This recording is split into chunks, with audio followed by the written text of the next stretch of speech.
You've all had an opportunity to review the minutes of our August 15th meeting.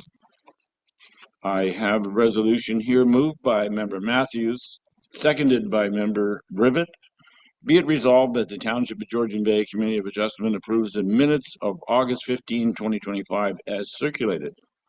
All those in favor, please signify by raising your hand. Thank you. The motion is carried and the minutes are approved. This morning we have a public meeting scheduled for one consent application. If you wish to be notified of the decision of the application on the agenda this morning, please add your name to the contact list that's on the desk in front of you, or if you were viewing this meeting online, you can request to be notified online. I'll briefly summarize the procedure to be utilized for the meeting. First, the clerk will advise the committee as to when, how, and to whom notice of each of the applications was circulated. Next, each of the applications will be considered separately. Planning staff will advise of the purpose and effect of the applications and provide any other information that is relevant. The clerk will summarize any correspondence on file. From there, the applicant can make a brief presentation if they so choose. And from there, the public will have an opportunity to speak to the applications being considered. After the public forum, the committee will then deliberate on the proposed applications and consider a motion to pass, defeat, or defer the decision of the application. The consent application being considered this morning is B25-06 for 1701 Honey Harbour Road. To the clerk, please.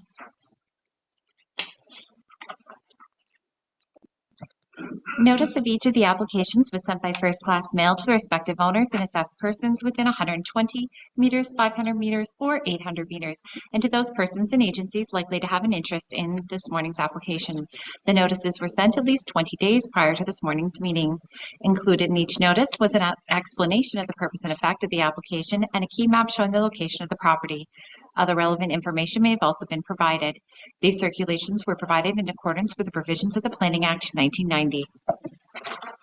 Thank you. To the planner, please.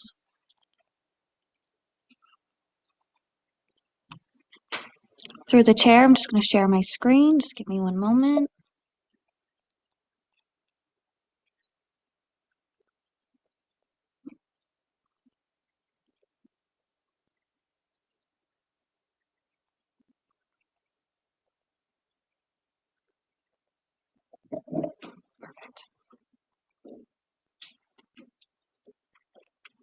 The subject lands are located less than 2 kilometers from the Honey Harbour community area, having a lot frontage of 90 meters on Honey Harbour Road and an area of 29.33 hectares. The property, municipally known as 1701 Honey Harbour Road, excuse me, just one second, is zoned residential type 1 and zoned environmental protection wetland, while the lands having the assessment roll number ending in 4900 are zoned rural, environmental protection wetland, and environmental protection provincially significant wetland.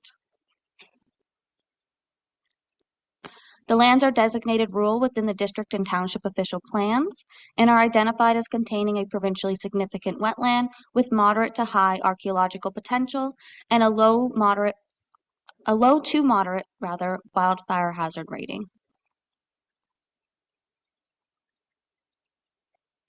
The purpose and effect of the application is to sever the subject lands that have merged on title in accordance with subsection 53 of the Planning Act. The lands to be retained have a frontage of 90 meters and an area of 5.46 hectares, while the lands to be severed have no frontage and a total area of 23.87 hectares. For clarification, where abutting lands are owned by the same individual and are not whole lots on a registered plan of subdivision and were not created by way of consent, the lots will merge per the Planning Act. While the applicant asserts that this application constitutes a technical severance, staff disagree. The provincial policy statement defines severances for legal or technical reasons as those for purposes such as easements, corrections of deeds, quitclaims, and minor boundary adjustments, which do not result in the creation of a new lot. Since this application will result in the creation of a new lot, it does not qualify as a technical consent in nature. Historic aerial imagery and a site visit revealed that the lands within the provincially significant wetland have been altered through tree removal and the construction of a driveway, as shown here. A bus and potentially other structures are located on the lands to be severed currently. However, the applicant has submitted an environmental impact study in support of the application and future development in the form of a detached dwelling, which was revised throughout the peer review process and determined satisfactory by the township's environmental consultants. The provincially significant wetland is shown by the green areas outlined in an orange dashed line on my screen. A large portion of the subject lands are located below the static flood elevation, which is delineated by the purple hatch outlined in green, which also includes a 15-meter buffer. In accordance with the provincial planning statement, development and site alteration are not permitted in areas that would be rendered inaccessible to people and vehicles during flooding, erosion, or dynamic beach hazards. An exception is made if it can be demonstrated that the site has safe access appropriate for the nature of the development and the natural hazard. The official plan also states that new lots shall not be created unless a satisfactory building envelope and individual on-site sewage service system can be located outside of the regulatory flood elevation, with safe access egress available during flooding. Prior to the creation of an easement to provide access from Honey Harbour Road to the lands to be severed by way of a future consent application, a qualified professional will need to conduct a flood hazard analysis to determine if and where safe access during flooding events can be provided. In addition to flood hazard concerns, the application presents conformity and compliance issues. The District of Muskoka official plan states that new lots in the rural area should be appropriately sized, no smaller than 0.4 hectares, and ideally at least 1 hectare. This is to support proposed uses, on-site servicing, and environmental considerations, and lots should typically front on publicly owned, year-round maintained roads to ensure safe and reliable access. The township official plan states a maximum of 5 lots are permitted to be severed from a parcel of land which existed on the date of adoption of this official plan, subject to a criteria which includes a minimum lot area of 1 hectare. The use does not negatively impact the natural heritage features. The lot can be serviced with individual on-site sewage services and on-site water services. The lot is of sufficient size and is sufficiently level to accommodate buildings, structures, and services without substantial alteration of the land. The use is compatible with surrounding land uses, and the lot has a minimum frontage of 152 meters on a year-round municipally maintained road. Planning staff are of the opinion that the proposed severance does not conform to the policies of the official plans, as the lands to be severed do not have a frontage of 152 meters on a year-round municipally maintained road. Furthermore, the zoning bylaw requires the lands to have access on a municipally maintained road or by a navigable water. The proposed severance meets the minimum lot area requirements of the rural zone, but does not comply with the frontage requirements. While the retained lands conform to the residential type 1 zone standards and existing development is appropriately set back from the environmental protection zones, the severed lands cannot support development until legal frontage is obtained. Staff are of the opinion the application does not achieve compliance with the zoning bylaw. Here are some photos of the lands to be retained. That is the recently constructed dwelling.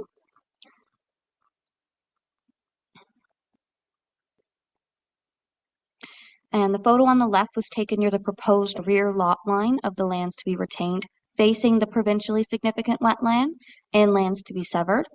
The photo on the right shows the current access to the rear yard and lands to be severed, which is located behind the detached garage. In conclusion, it is planning staff's professional opinion that the consent application in its present form does not conform to the official plans, does not comply with the township zoning bylaw, does not have appropriate regard for the criteria set out in Section 5124 of the Planning Act, and does not represent good planning. Staff are recommending the application be deferred so that the applicant can address issues of nonconformity and compliance. The Committee of Adjustment can approve, deny, or defer the application as recommended by staff. Thank you. Thank you for that. Madam Clerk, has there been correspondence in this application? Yes, one letter was received from Kelly Nicholson, Chief Building Official, stating building permits will be required for any construction proposed. Thank you. Is the applicant present, and do they wish to address the committee on this application?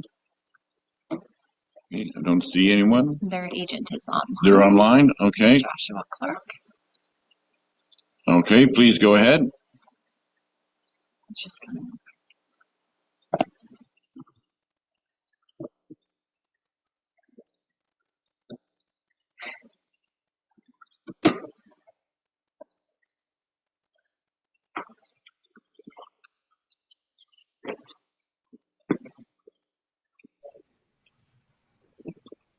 Sorry about that. Can you hear me now? Yes, we can hear you. Okay, perfect. I think I have too many tabs open. So thank you. Good morning, Chair and members of the committee. My name is Josh Clark. I'm here representing the applicant, Rob Grant, regarding the severance application just discussed. The purpose of this application is intended to restore the two historic parcels that inadvertently merged on title in 2022. As was explained previously, when the two parcels come under common ownership without a consent, they are automatically merged under title. This was an inadvertent merger. The owner, the current owner, the applicant, Mr. Grant, he owned both parcels, but one with his partner. And when that partner was removed from title, they came under common ownership and merged. It was not the intention for them to merge, hence the inadvertent nature of it. Anyway, we've reviewed the planning staff report and we acknowledge the concerns and we thank them for their work on this application. I know there's a lot to it. At this point, we would just ask the committee to support the deferral so that we can revisit and revise the submission to fully address any outstanding concerns. Thank you for your time. Okay, thank you. Is there any member of the public who wishes to address the committee on this application? Okay, seeing none present or online, I'll close the public portion of the meeting and bring the application before the committee for any questions or comments. And we will begin with Member Jarvis. Thank you, through the chair, and good morning. Good morning. Thank you for the report. Very comprehensive and quite interesting. One side I didn't get to. It looks like there's significant, I don't know if this really is a part and parcel of the consideration of the planning department, but there seems to have been considerable site alteration in and around that waterway. Am I correct in that observation from the from the satellite view? Through the chair, it appears between 2018 and 2023 is when the alteration occurred. You are correct. Okay. And per the representative for the owners' comments with regards to correcting an error made in 2022, I believe it is, are we aware of that error in the first place? The error that merged the two parcels of land when one partner ceased to be a partner in the organization or whatever? And does that play into this at all? Through the chair, I believe Joshua Clark can address that comment. Yeah, sorry, I didn't want to overstep there. I'd be happy to address that. So it was mentioned in the cover letter for the application, just the background that yeah, there was no intention to have these merged. We're not looking for any development rights that existed prior to the merging, but it's my understanding that they're, I had put it in the cover letter for the application, so I believe there was an awareness of the error in law, I guess we'll call it, that caused this to be necessary. I understand, but I'm just, because it seems to me that the report, I may have missed it, the report doesn't seem to dwell on an error made in 2022. It looks at the current situation and the request to in my mind, re-sever the lands that were severed in the first place. So the chair, Yeah, That is correct. We have no policies in our official plan, and there's none within the provincial policy statement which address technical severances like this. Or it's not technically a technical severance under the provincial planning No, statement. no. I understand, and don't get me wrong, I'm just trying to comprehend, are we dealing with just a request to correct an error? Or are we dealing with a request to correct an error and develop the land the way it's been developed? Okay, we have a question from Madam Clerk. Sorry, I'm watching the conversation go back and forth, and I think I may be able to provide some clarity. So the error occurred, so whenever there's two parcels that are part lots, they need to be owned, and they're abutting properties, they need to be owned on land titles through the land registry office under two separate names. So what happened was the applicant would have owned one originally under his name, and one was his name and someone else's. When that person, the second person, was removed off the second parcel, the land registry office will automatically merge those two parcels, creating one whole parcel, which wasn't known to the applicant at the time. It's not something that's necessarily brought back to them. It's when a change has happened. So they weren't advised clearly at the time of that occurring. They then ended up by default with one large parcel that has always functioned as two parcels. Correct. And then Now they're not, sorry. That error that happened at the land registry office. They're trying to reverse an error that was made. Correct. Mhm. So, And yep. sorry, I think I have a little bit of a lag here. The application is not dealing with the development. Just this application is specific to correcting that error and having them. I know one of the partners here doesn't like when I use the term unmerged, but it is severed, but unmerged because I think that they are, they weren't meant to merge in the first place. Okay, I think we're clear on that. Are there any other questions or comments from Member Schmidt? Please go ahead. Thank you, through you, Chair. I had the exact same thing happen to a family property that my father and his wife owned. He passed, they merged. I would certainly support a deferral on this if that's what's required to get more information, or I do see how these errors happen. So I would either support this being looked after now or a deferral, but not a denial. Thank you. Thank you very much. If there are no further questions or comments, I'll read the resolution. It is moved by Member Matthews, seconded by Member Schmidt. Be it resolved that the Township of Georgian Bay Community of Adjustment hereby defers consent application B25-06 to allow the applicant time to revise their submission in order to address conformity with the district and township official plans and ensure compliance with the zoning bylaw. All those in favor, please signify by raising your hand. Thank you. The motion is carried and the consent application is deferred. Was there a question somewhere? No. Okay. The second part of our meeting today is dealing with minor variance applications. And this morning there is a public meeting scheduled for 6 minor variance applications. Again, if anyone wishes to be notified of the outcome of the applications, please put your name on the contact information or register online. Similar to the consent application, the procedure to be utilized for today is that the clerk will advise the committee as to when, how, and to whom each of the notice of the hearings was circulated. And following that, each of the applications will be considered separately. Planning staff will advise of the purpose and effect of the applications and provide any information that is relevant. The clerk will summarize any correspondence on file, and from there, the applicant may make a brief presentation if they so choose. And the public will have an opportunity to speak to the applications being considered. After the public forum, the committee then will deliberate on the proposed applications and consider a motion to pass, defeat, or defer. The minor variance applications being considered this morning are A25-34 for 614 Kingswood Road, A25-35 for 832 Hasketts Drive, A25-36 for 14314 Georgian Bay Shore, A25-37 for 88 Chain of Links Road, A25-38 for 187 Lagoon Road, and A25-39 for 1666 Island 404 Georgian Bay. To the clerk, please. Notice of each of the applications was sent by first-class mail to the respective owners and assessed persons within 120 meters, 500 meters, and 800 meters, and to those persons and agencies likely to have an interest in the application. The notices were sent at least 20 days prior to this morning's meeting.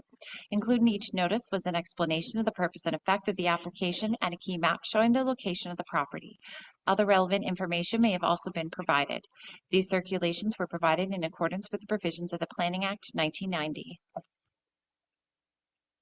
Thank you. Our first application is minor variance application number A25-34 for 614 Kingswood Road. To the planner, please.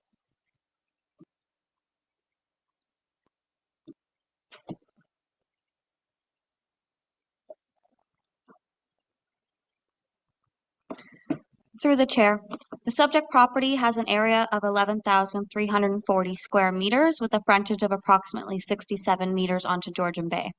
A detached dwelling, 2 sheds, dryland boathouse, pump house, and dock currently occupy the lands, which are designated waterfront in both the district and township official plans.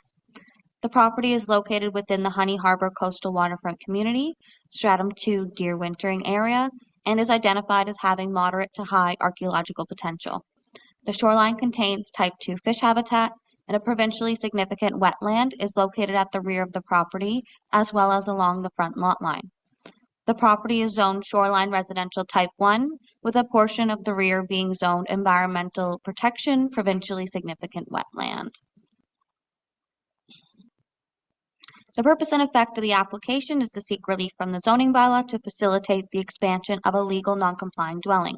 The applicant is proposing to expand the dwelling by 145.09 square meters, whereas an expansion of 89.3 square meters is permitted, and is increasing the width by 15.2 meters, whereas 7.9 is permitted.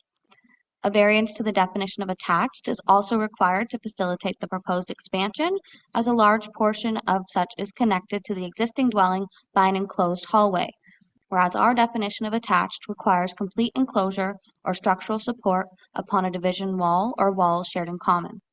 The increase in dwelling gross floor area and width is an expansion to a legal non-complying use and is evaluated against the 2 tests under the Planning Act.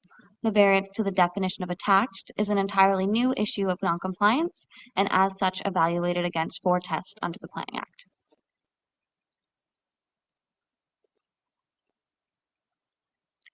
The expansion consists of a few additions, including a covered entrance and porch. Addition 1 and the proposed covered entrance are located at the rear of the existing dwelling and have an area of 5.52 square meters. Addition 2 expands the front and side of the dwelling by 24.17 square meters, while the proposed porch on the side has an area of 10.37 square meters. Addition 3 has an area of 87.89 square meters and is connected to the dwelling by an enclosed hallway having an area of 18.02 square meters. All additions are set back greater than 23 meters from the high water mark, with majority of the development occurring central to the property boundaries. Note that 2 decks are also proposed but are not included in the calculation of gross floor area. The proposed development, including a detached garage to be constructed in the future, has a lot coverage of 4.8%, whereas 7% is permitted. The applicant acquired an environmental impact study by Riverstone Environmental Solutions to support the development proposal. The EIS finds that the development is generally permissible so long that an extensive list of mitigation measures are followed. The EIS was peer-reviewed by Hutchinson Environmental Services, who identified areas of concern requiring further clarification. Staff then informed the applicant and have not received additional comments from Riverstone Environmental Solutions.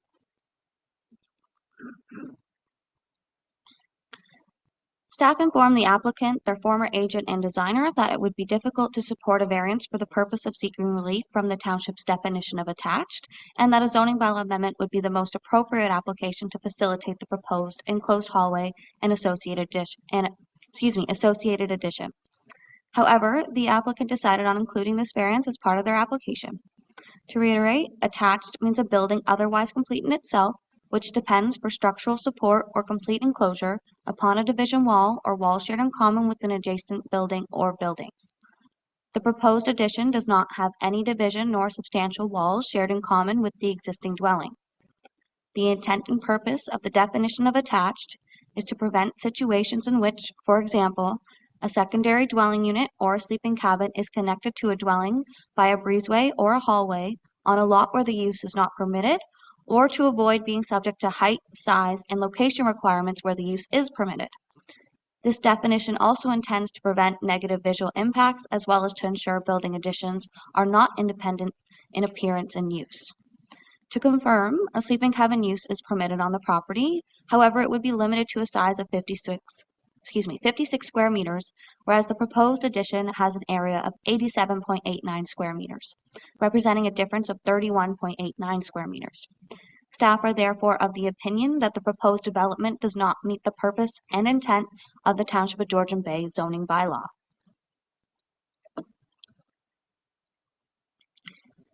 If not for the existing dwelling setback being 14.5 meters to the screened-in porch, being considered the front wall of the dwelling, a development having the proposed gross floor area and width would be permissible on the subject property. The development will be partially screened by existing vegetation, and the EIS recommends planting of native vegetation in the front yard, which may provide additional screening.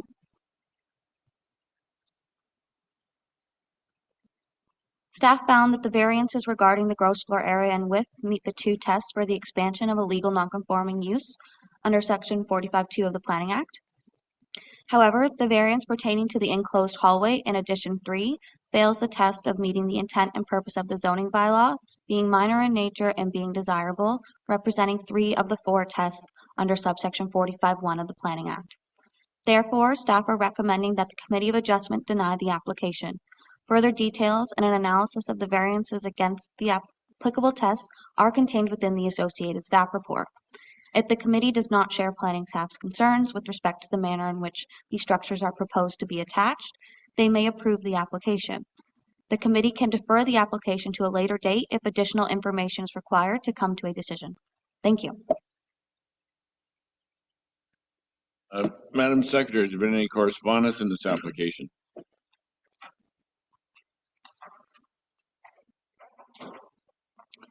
Yes, one letter was received from Kelly Nicholson, Chief Building Official, stating building permits will be required and the septic system will require loading area and mantle not in the direction of the structure. 5 letters of support were received from Big Red Works, Crooked Anchor Logistics, Judy and Rick Williams, Morris and Liz Pangel, and Steve and Brenda Taylor. 1 letter was received from Severn Sound Environmental Association stating they do not have any comments as the property is outside the intake protection zone.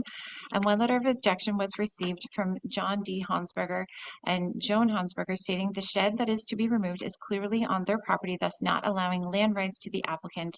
They are also concerned if the application is minor in nature and if the application is setting a precedent for other applications to come.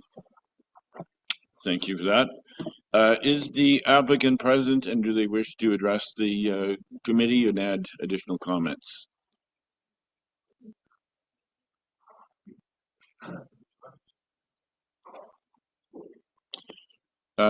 Please identify yourself for the committee, have a seat, and there's a little button in front of that speaker that will allow, there you go, in good shape.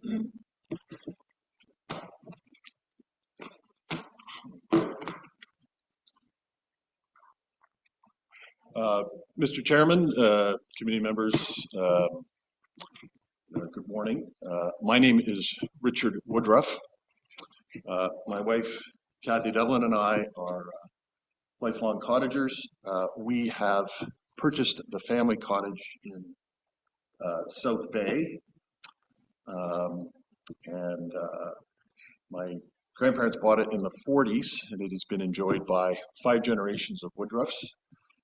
Kathy and I intend to make it our home and join our neighbors on Kingswood Road as permanent members of the community. I missed the planning's report. Apologies, I had a confusion about how to submit my presentation. You did receive? Well, that's unfortunate. Well, let me carry on anyway.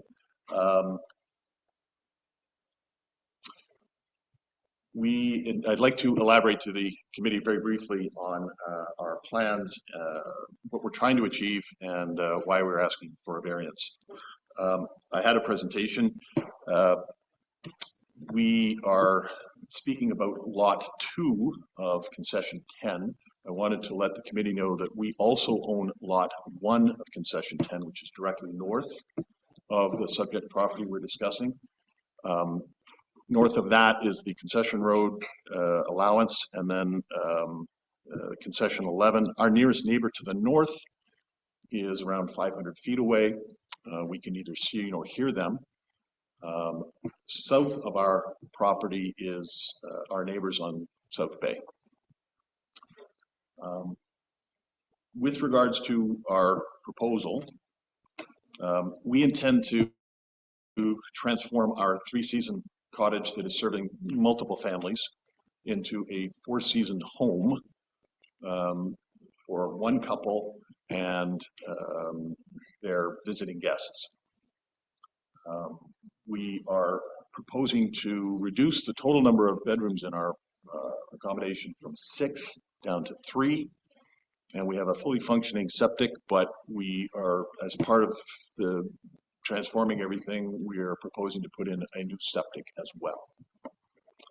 I apologize that I wasn't here for the presentation, but I assume you were shown a picture of the lot. We have an existing cottage, 100-year-old cottage. It has an 80s era bedroom wing that we are proposing to repurpose as a living space, living room, dining room, and we would like to add a master bedroom.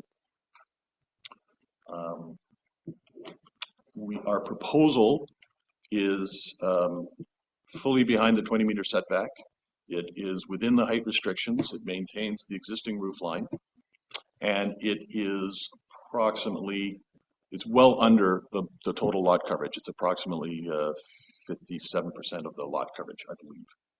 So that was how we constructed our proposal. We did a pre-planning, a pre-application planning, only to discover that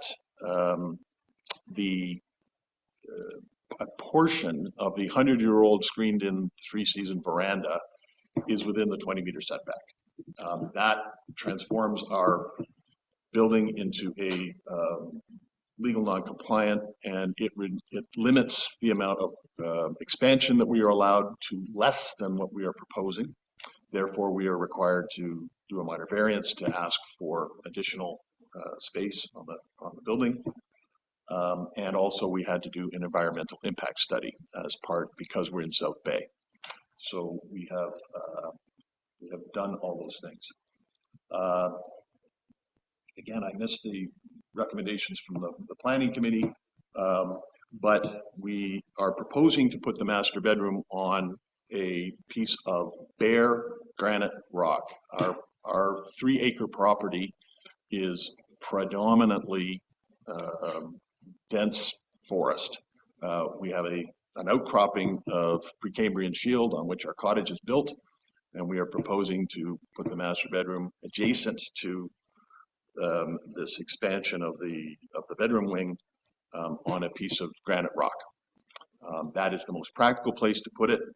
And in fact, when we did the environmental impact study, our consultant suggested that this was indeed the best place to put it. It's bare rock. We don't have to remove any trees. We have to do no blasting. There's a clear path from the building site to the road, an existing path, so there's minimal disturbance to vegetation, and we don't have to bring anything in by water.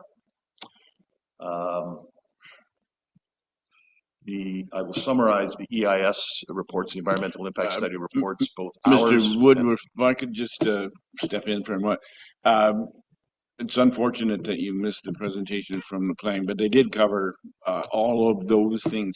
And so what it boils down to, there's three parts of the application that are before the committee, two of which appear to be of no concern, the additional GFA and the width. The matter that is causing concern for the planning department, and hence their recommendation of denial, is the location of that additional structure that you're proposing, the bedroom. The size and the manner in which it is attached to the existing cottage that you have does not meet the requirements of the zoning bylaw that's there, and that's the reason for. So I would expect that planning, you've discussed with planning some of the options that are open to you, in regard to making that application compliant with the township's bylaws. And do you have any comments in regard to that, and what you might do to, be more in compliance than what you are now, or what you're proposing? Thank you, Mr. Chairman. Yes. Yes. So with regards to that, my understanding is that the planning department had consulted with permitting, and the permitting group had identified their concern about the building being attached. Is this what we're discussing? Well, it's a little bit before that. We have some very clear descriptions in the zoning bylaw as to what the requirements are to be attached. Yes. And what you're proposing doesn't meet that requirement. And the result of that is that the recommendation is that your application be denied. So you've been, I'm sure you're aware of that, and do you have anything to offer to the committee as to how you might change or improve that situation so that you can be more in compliance? Yes, thank you. So one of the things that was suggested was that I actually increase the width of the connection between the two buildings, such that it does not appear to be a breezeway hallway. So one of the recommendations from permitting planning was, well, you could make it bigger so it doesn't look like a hallway. That was one option. The challenge that I'm facing is that the most appropriate place to put this building is on this bare rock, which necessitates a connection of some kind between where we'd like to put where it's most appropriate to put the bedroom and connect it to the existing building. I have offered to do that in a enclosed hallway, which I submit is attached, both functionally and practically, by virtue of the plumbing, the electrical, the contiguous roof, etc. Should the committee deem that that's not attached, the permitting department provided me with the purpose and intent of the bylaw, which is to prevent people from cheating and building bigger buildings than they should, building more bunkies than they should. I avow that is not our intention whatsoever. We're trying to build a bedroom attached to our cottage so that we can live there. And we're trying to do it in an environmentally sensitive way. If we connected it directly to the building, which is an option that would not contravene the bylaw, we'd be down in a swale and have more environmental impact. So we're trying to be good stewards, trying to put it environmentally in the right place, and our option is to make the connection bigger, which I'm not sure if that's the right thing to do. So that I'd like to ask the committee to either consider that the building is very much attached, both functionally and practically. It's got a contiguous foundation, a contiguous roof line. It's fully enclosed. It's environmentally connected at both ends. So I contend that it is attached. Should you not contend that it is attached, or believe or conclude that, would you consider that we are not in violation of the spirit and intent of the bylaw?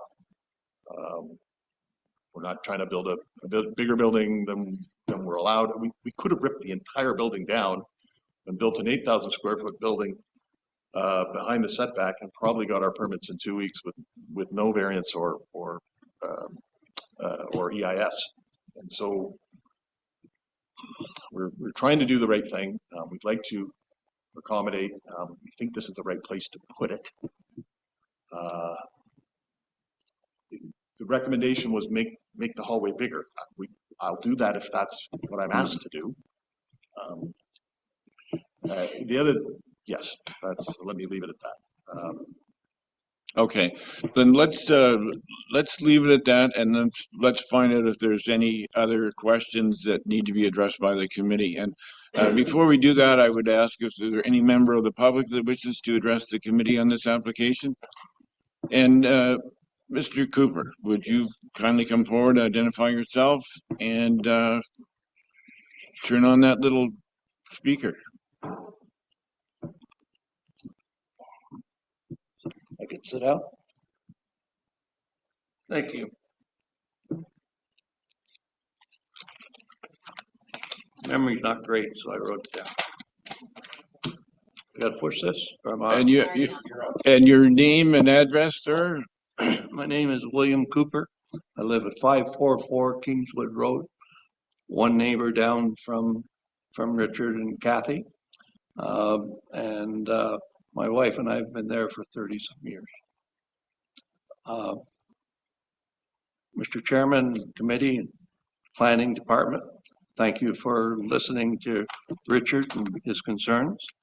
My wife and I are neighbors with the Woodruffs and would like to put forward that we have no problem with this minor variance. The Woodruff family have been our neighbors for over 30 years and have been great stewards of their property. With the purchase of the family cottage by Richard and Kathy Woodruff to make their permanent residence has made everyone on the Kingswood Road very happy. And they made the decision to maintain the Century Cottage as the cornerstone of their new home. It's something that we all should be pleased with, as there's not a lot of 100-year-old heritage homes in Honey Harbour, South Bay.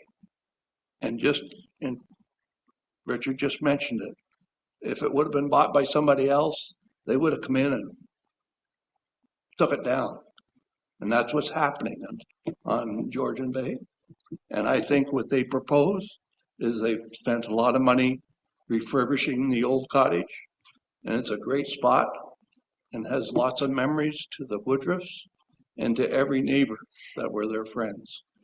So in saying this, we absolutely have no problem with this minor variance, and we thank you for your time. Thank you, Mr. Cooper. Appreciate those comments.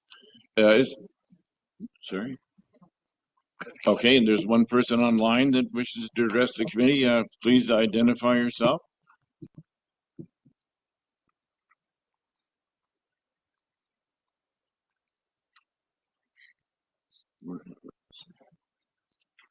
Okay, we cannot hear you if you are online. There we go. Okay. And I trying to find my camera, and I'll get on. Hi. Okay. I am, and our family are. Please, your name and address. Joan Hansberger. I'm the daughter of the owner of the cottage, John Hansberger. I'm Georgian Bay Shores. I'm not on the road, but I'm water access. And our families bought the cottages within a year of each other in the 40s. So likewise, we have been neighbors for 5 generations. And, you know, from our perspective, we're probably not going to see the increase. My concern is that It's an increase of 25.5 in square footage, I think, and something 25 thereabouts in the width. Even though it's not directly impacting us, I'm very concerned it's a precedent setting, because also in the past with the Woodruff family, they have come onto our property. A corner of their cottage was built on our property. There's a tool shed on our property. There was a tree fort that was built on our property. Conversely, on the other side, the neighbors, Mr. Cooper spoke to us, they also backfilled onto our property. So we're feeling a little squeezed in, and not only that, in the application form of the applicant, they chose to bring down a tool shed that is clearly on our property. And my father directed me to write a letter. My father is a well-known lawyer, still alive, wrote the legal textbook, Real Property by Anger and Hansberger, to acknowledge that the Woodruffs had built on our property, but we did not give up our land rights. That letter was given to the previous owners. So my concern is it's precedent setting, because my neighbor on the other side, who already has a 3-bedroom house, a office and 3-car garage, a wood shed, a bunkie, and a shipping container, could then say, well, if the Woodruffs can get 25% increase, why can't we? And it's precedent setting, and I would contend that it's not minor in the application. And those are my words. Okay, appreciate your comments. Thank you for that, Mrs. Hansberger. If there are there's a gentleman present that wishes to comment on this application, please come forward and identify yourself. Yes, good morning. My name's Rick Williams. I live at 480 Kingswood. I'm a neighbor. I've been here 8 years, but we're full-time for 5 years. I just want to make one comment, not repeat what anyone said. I think that the raised walkway is actually excellent, because I think it's environmentally superior to a walkway that would come down and block the swale that Richard mentioned. So right now that swale it is wide open, and it would stay wide open. So I think the wildlife and insects. So I really like that feature of the design, and I support the variance. Okay, thank you very much. Are there any further comments or questions from the public in the back? Yes, please come forward.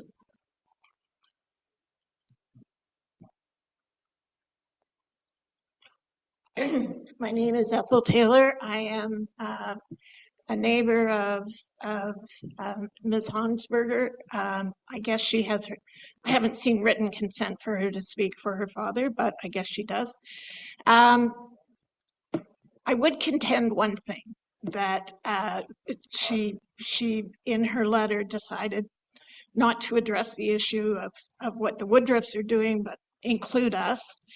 And she has just done it again. And in fact, we are compliant with the township regulations. And so it's a little disturbing that somebody who hasn't been able to invest in their property, obviously we are permanent residents of Honey Harbour and contributors but we have not done something that's not compliant. As much time as Ms. Hansberger has spent creeping around our properties and taking pictures, we are compliant, and she is doing it on everyone's property on our road. So I just want to be clear.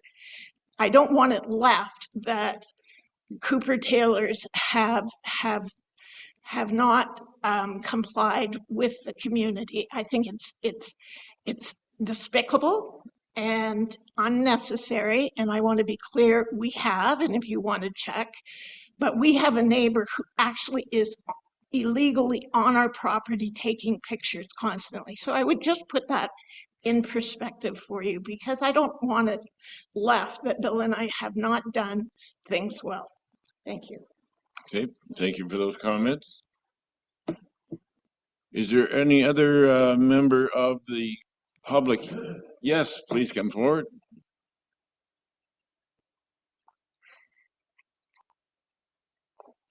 Good morning. My name is Marilyn Dudman. I live at 126 Kingswood. I also own 110 Kingswood and 167 Linton Road. I just want to say that Richard and I grew up together, and I have no problem at all with what is going on. He is going to make it beautiful. He's keeping the old cottage, and which we're all very pleased with, than having a big monster home going up, as a lot have been going on in southern, Georgian Bay. I just want to also say I did send a letter in, and it wasn't acknowledged, so I don't know why. I did get a reply that I did. So I'm basically saying what I said, that I approve. I'm sorry, I missed your last name. Dudman, D-U-D-M-A-N. Okay, D-U-D-M-A-N. And you are 126 Kingswood? Correct. Okay. Well, thank you very much for your comments. Appreciate it. Okay. Is there anyone else in the public, in the audience or online, that wishes to comment on the application? I don't see anyone online. How about you?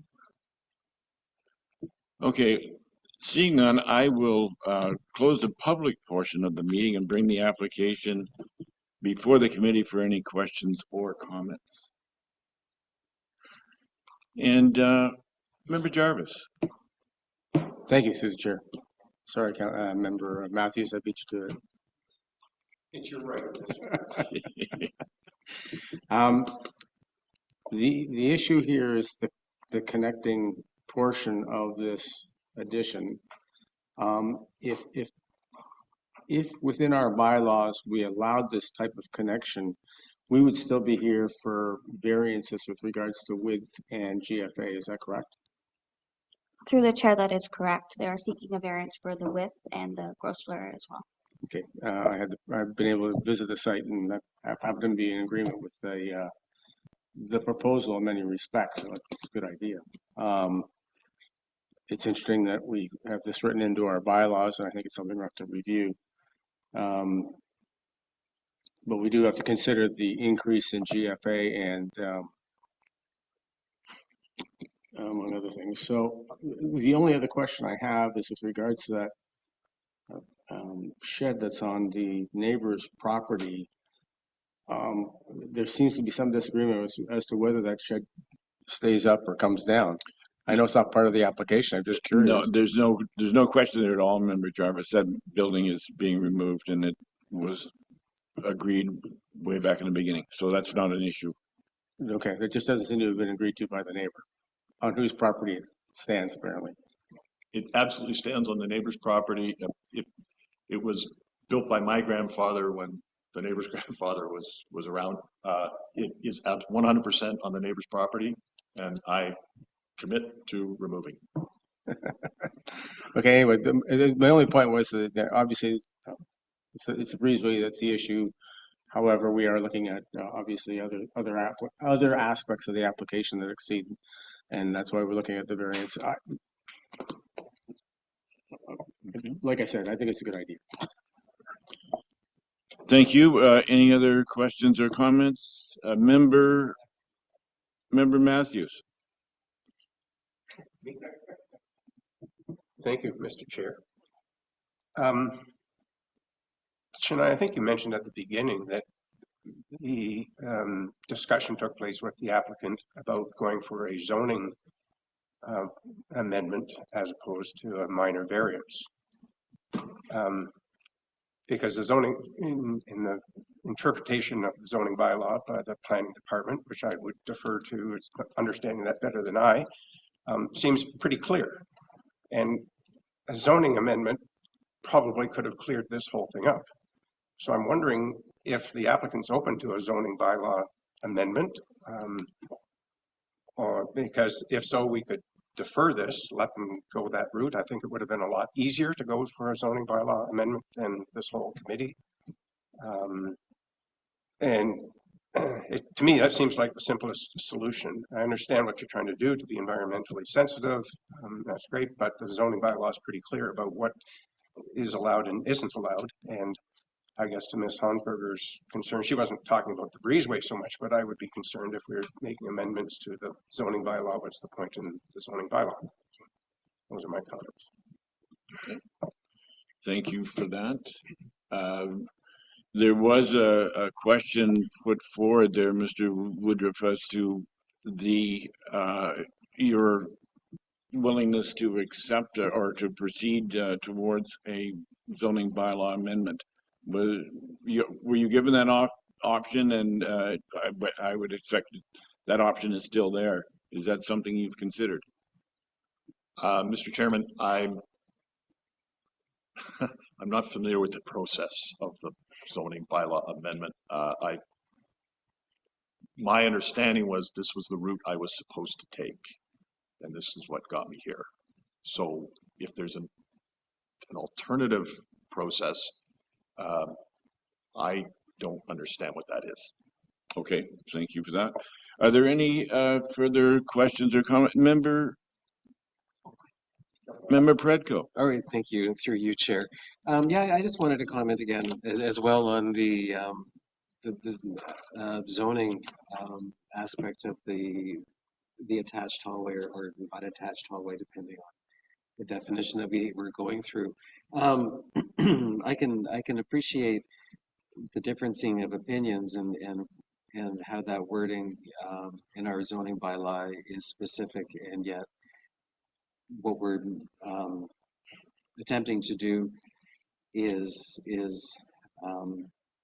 not 100% in compliance, and yet it's a solution to be environmentally friendly in the land. I mean, I would wonder if a deferral would be appropriate to give the applicant an opportunity to talk to planning about a zoning application, or ways to modify the walkway hallway in other ways that would make it more compliant with the intent of the zoning bylaw. Okay. That raises a question that I will put to Director Whitlib. We have in front of us a minor variance application that either gets approved or denied, I suspect, as we go forward. If you were going to go down the path of a zoning bylaw amendment, you would have to abandon the minor variance application. Is that correct, or am I mistaken there? To the chair, that is correct. It would be a new application under the Planning Act for a zoning bylaw amendment. New application fee, new public meeting before council. And just so, again, that we're clear, the applicant has, put a great deal of effort in preparing his minor variance application, including an environmental impact assessment and so on. Would that carry forward so that, or would he have to reinitiate that for a zoning bylaw amendment? To the chair and to the committee. So certainly all that information could be resubmitted in support of the zoning bylaw amendment application. But what would not carry forward are the fees that the applicant has already paid for the minor variance application. Again, it would be a new application fee. Okay, but the larger expense I would expect would be the environmental impact study and the review by Hutchinson. So that stays in place. Yeah, from staff's perspective, that information would likely, if that was the route taken, would form part of the okay. I just wanted to be clear on that. And we had a question from Member Schmidt. Thank you. Thank you very much, Chair. Early in the report, there was discussion that I believe it's the setback in the front right corner of the cottage that puts this into the category of the legal non-conforming. If this was back that little bit more, is this something that we would be having this amount of debate about? Because the sizing based on around there doesn't seem overly excessive. I'm just clarifying, is this our 4 point? Is this because it's legal non-conforming currently? Through the chair, the Honey Harbour Coastal Waterfront Community does not regulate width and gross floor area specifically, like some of our other waterfront communities do. If the applicant proposed or the existing dwelling was 20 meters back, met the side yard setbacks, lot coverage, and building height, it would not be illegal non-complying.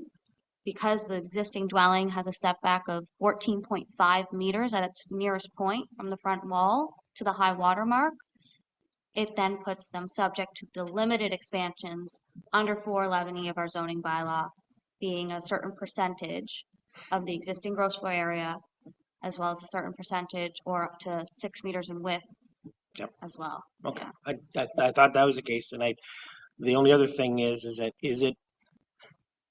it true if the hallway was wider or larger and it could be interpreted as a better connection point, would that be an issue here today?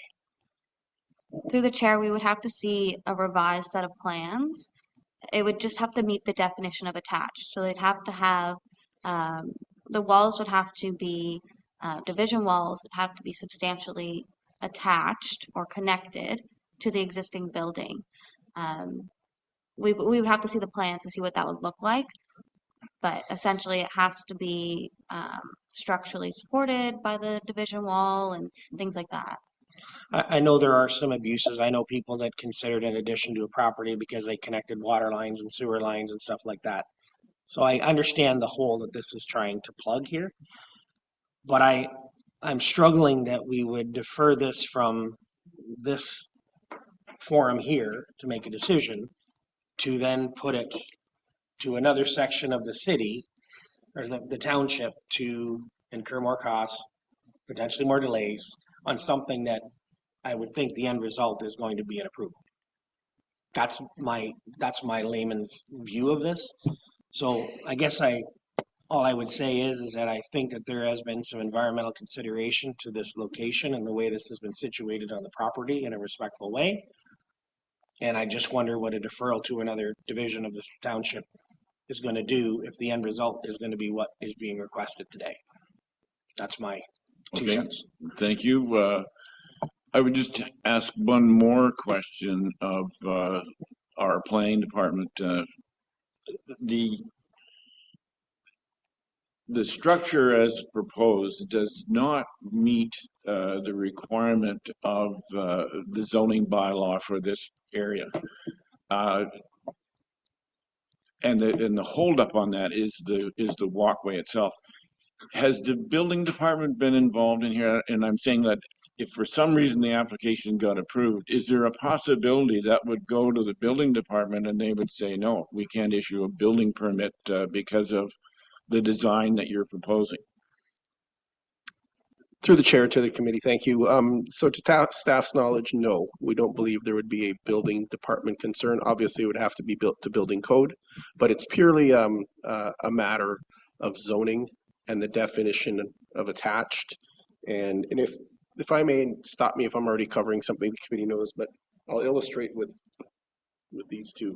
The zoning bylaw definition of attached is clear, where you have portions of a building, they're to be connected by a common wall, shared in common, one common wall shared in common for structural support, whether it's like this, like this, like this.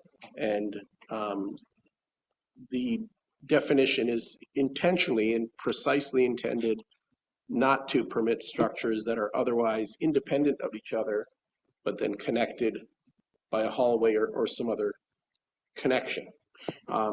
And I appreciate Mr. Woodruff has accurately pointed out that in some cases that sort of approach could be used by someone to achieve some sort of height or floor area permission that they may not otherwise get with a detached accessory structure.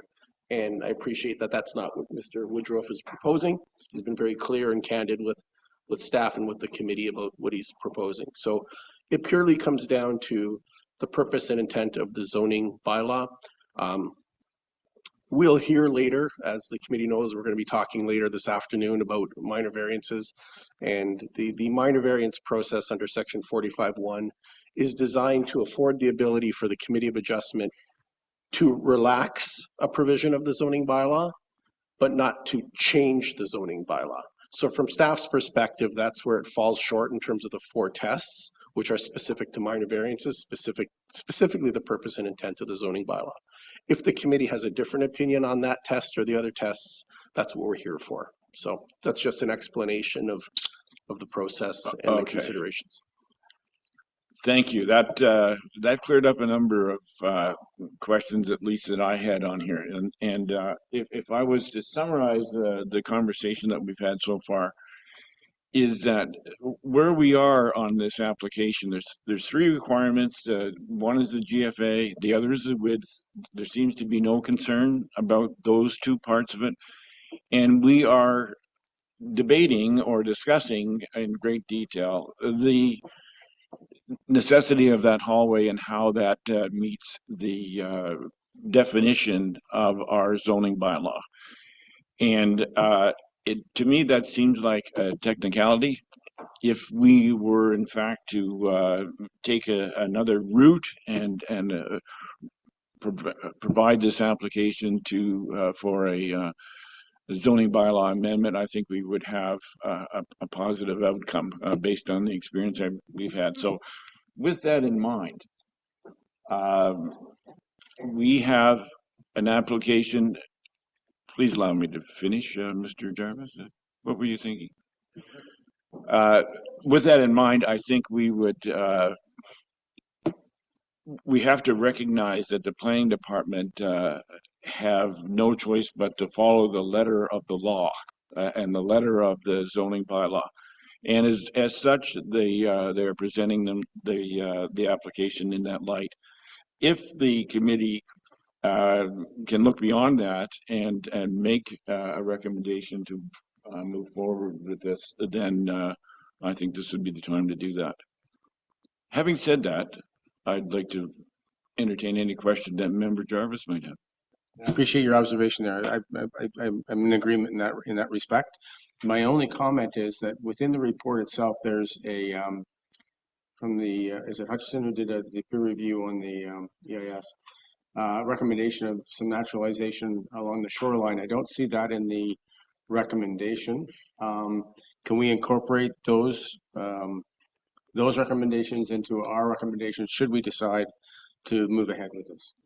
Well, I would ask planning department, do the conditions of that need to be written in the resolution, or is it part of the application as it stands? To the chair, we've provided a revised resolution should the committee wish to approve the application. And in that are a list of conditions, the first one being for a site plan agreement. And what that will do is that will allow us to take the mitigation measures and recommendations from the EIS, as well as Hutchinson's comments and agreements on those, and put them in the site plan agreement, which will be registered on title. Excellent. To ensure that they're carried out. Thank you. And our clerk has kindly provided me with that revised resolution. So if we're all in favor, or if we're all prepared, I will read the revised resolution. Oh, Louise. Thank you. Good question. Thank you so much. Through you, Mr. Chair. I just had a couple of observations and one question. I guess the first question I have is the goal is to permit more bedroom space. I'm just wondering why the addition wasn't considered to be attached to the left side or the east side or the west side of the cottage in the rear, which could have been attached to the building without having to expand it by the walkway, and thus less impact on the site, less impact on the vegetation. I'm just wondering why that wasn't consideration. My second concern is that from what I see is this building is actually on the neighbor's property. And I don't see any discussion about how to mitigate that to remove the building onto the actual property, so avoiding the breach. So is that something that we're not concerned about, that the building is encroaching on the neighbor's property? Okay, we had that question earlier, and the applicant has stated clearly, and the planning department are comfortable with the fact that building is being removed. No, I'm talking about from my understanding is the cottage, a corner of the cottage is actually on the neighbor's property, unless I'm misreading the plan.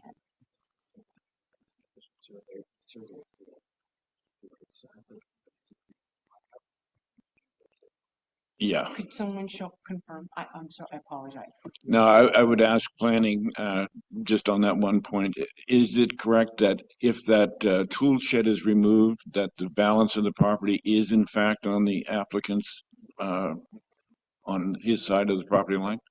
I'm looking, oh, sorry. Is that not the question you're asking? No, I'm looking at page 16 of 87. It looks like the very south corner right here. Is that not on the neighbor's property right there, or is it? But I can't tell if it's away or if is it on. Go to the next page. Go to the next page. 17 shows. Yeah.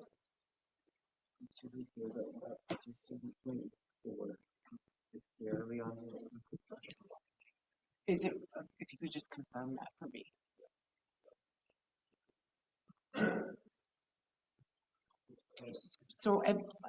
So that's one, just confirmation that the cottage is not on. Is that the setback 0.04 from the property line? Through the chair, the setback from the dwelling to that lot line is 0.4 meters. Yeah. 0.4 of a meter. Okay. And the second thing, is there any discussion about having the addition on the rear of the property? Shania, would you care to address that? Through the chair, we only explored the development that was proposed to us through the pre-application consultation stage. That's what we did an analysis on. The applicant could have provided a revised proposal, but we did not see that, so we don't know if that's something that was explored. I don't know what to talk about. And my third question is, I know that staff is suggesting that it does not meet the official plan, but is staff suggesting that this would be a minor variance as opposed to a zoning bylaw amendment?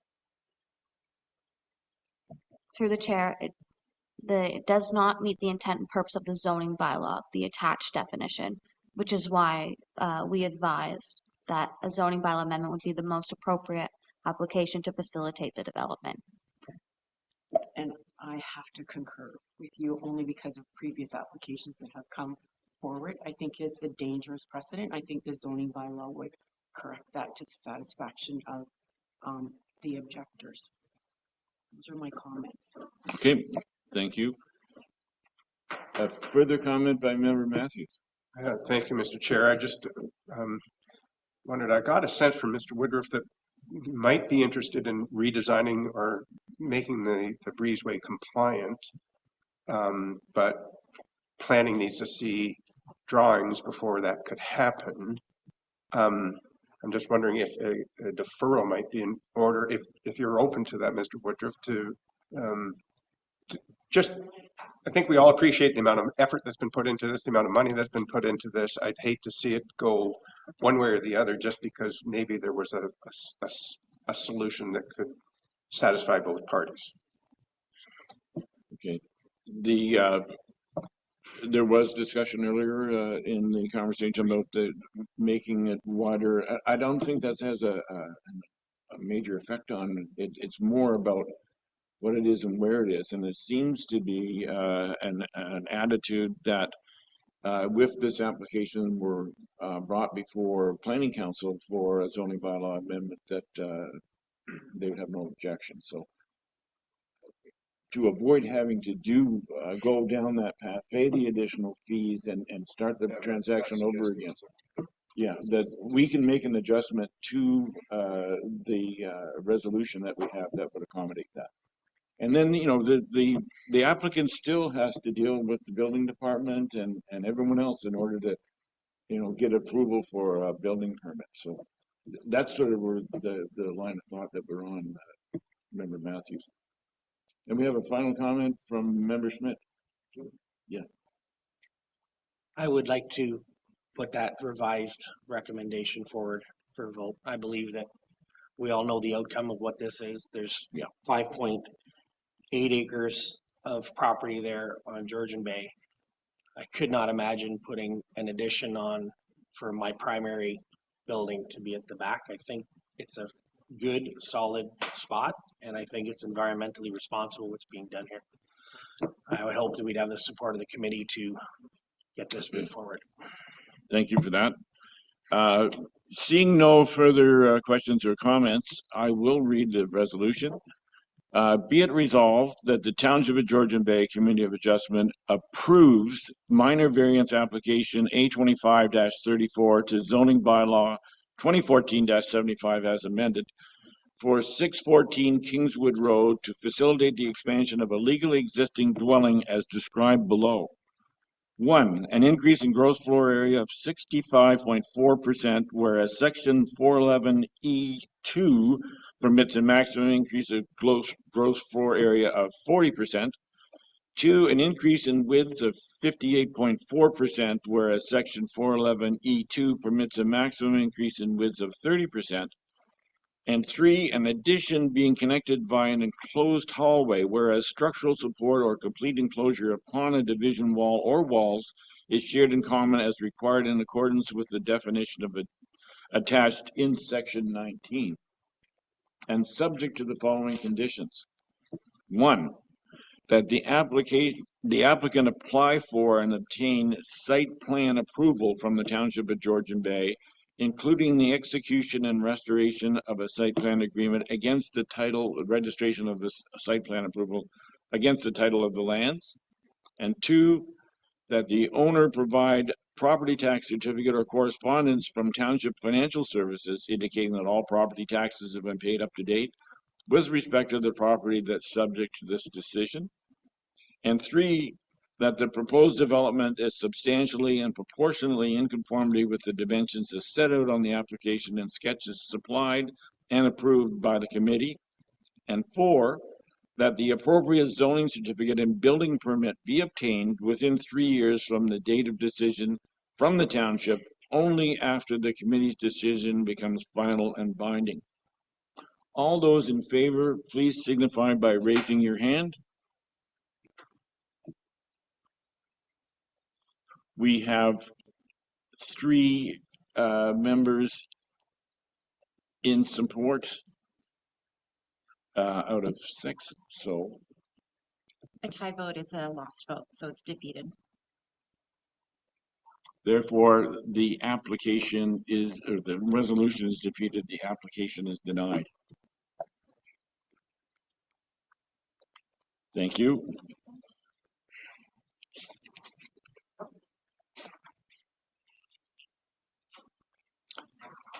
Our next application, now we have an opportunity here to take a small bio break if necessary. So we will have a short adjournment from 11:19 through to, let's say, a 10-minute delay. Thank you.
Okay, I'd like to call the meeting to order once again.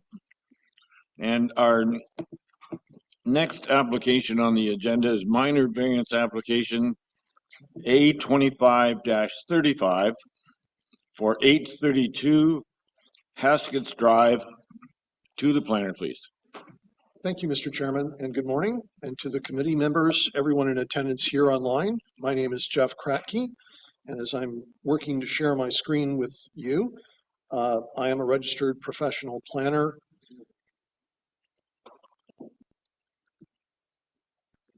Okay, that's unusual. Normally, I'm a registered professional planner employed by the Township of Georgian Bay. And I'm here to provide a recommendation to the committee regarding application number A2535 for subject lands known as 832 Hasketts Drive. And the agent is Tina Murner. I believe she is online. The location of the subject lands is on 6 Mile Lake, approximately in the southeastern part of the township. In the larger key map, you can see the location of these subject lands on 6 Mile Lake.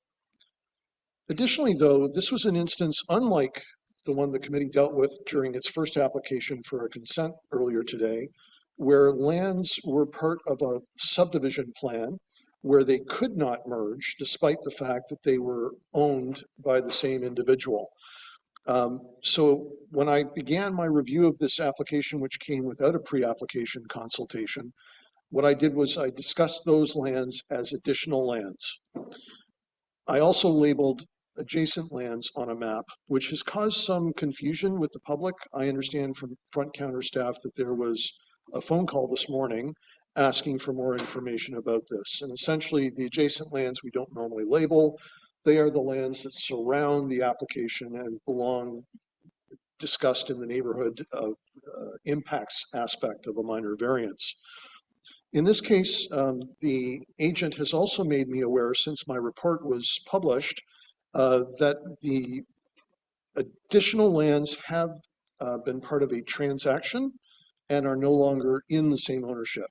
It has no impact on my report or my recommendation because I considered them separately, as that was always a possibility. The purpose and effect of this application is lengthy. There's reasons for that. I won't get into them. I encourage everyone to read it. The effect of the application is to allow the reconstruction and expansion of a deck and stairs in the required minimum front yard associated with a legal non-complying detached dwelling on 6 Mile Lake. There was a typographical error in the first line of my highlights.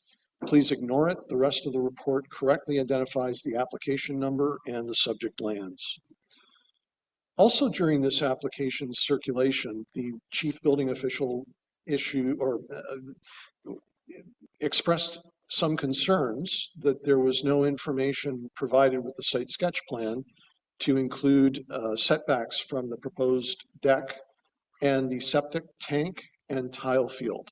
Subsequently, the owner submitted this information, which the CBO has advised me is acceptable to her at this point.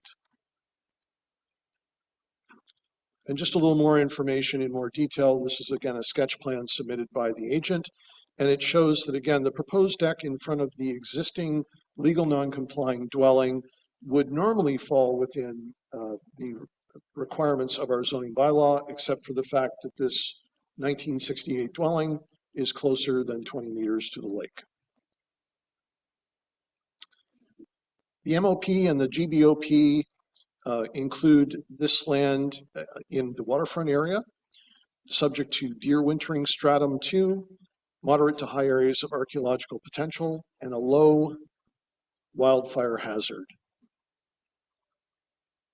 This is a graphical depiction of those things.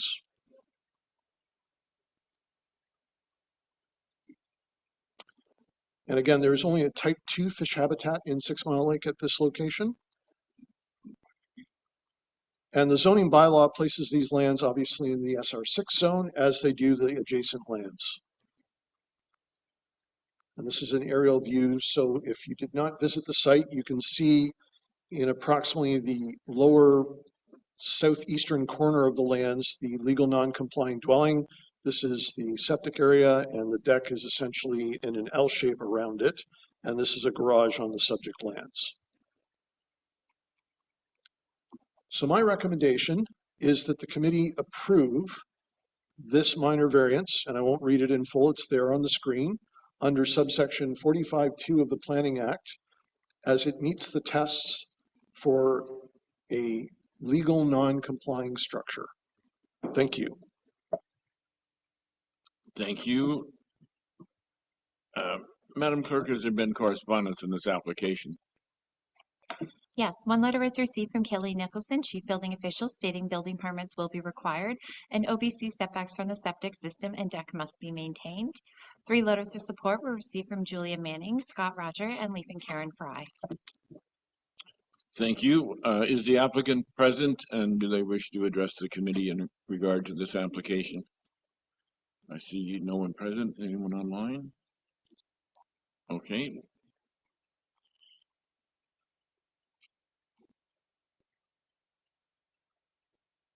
Okay, I see that Tina Murner is online. Could you please identify yourself, and do you have any comments to add to what the planner presented so far? Thank you, through you, Chair, committee members, and staff. My name is Tina Murner, and I am the acting agent for the subject minor variance application. While I am the agent, I also have a vested interest in the application, as I have an agreement of purchase and sale with Rob and Krista Sampson, the current owners, to purchase the property. Mr. Sampson is also in attendance virtually.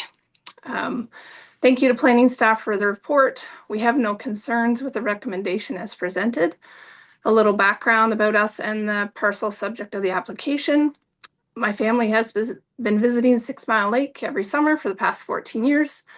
Have grown to love the lake and the community, and we're excited to become owners on the lake and intend to occupy the cottage as much as possible throughout 3 seasons of the year. It is our intention to renovate the existing cottage and repair the existing deck, which wraps around the front and side of the cottage, as shown on the sketches and photos attached in the report. The existing deck has an open permit, which was taken out in 2011, permit 11-556. The deck was never completed and in fact required immediate attention in order to provide a safe and usable access to the dwelling. We have discussed this open permit with building staff and have been advised of the process going forward should the minor variance be approved. It is our intention to amend the existing permit as proposed and discussed with building staff as soon as is permissible. Thank you again for your time, and I'm here to answer any questions or concerns the committee may have. Thank you for that. Is there any member of the public that wishes to address the committee on this application? Okay, seeing none, I'll close the public session of the meeting and bring the application before the committee for any questions or comments. And Member Jarvis. Thank you. Through Chair, quick question or two. I see in the photographs this deck is already under construction. Was it under construction before a permit was obtained? Or I'm sorry, before planning approval was obtained or requested? Yes.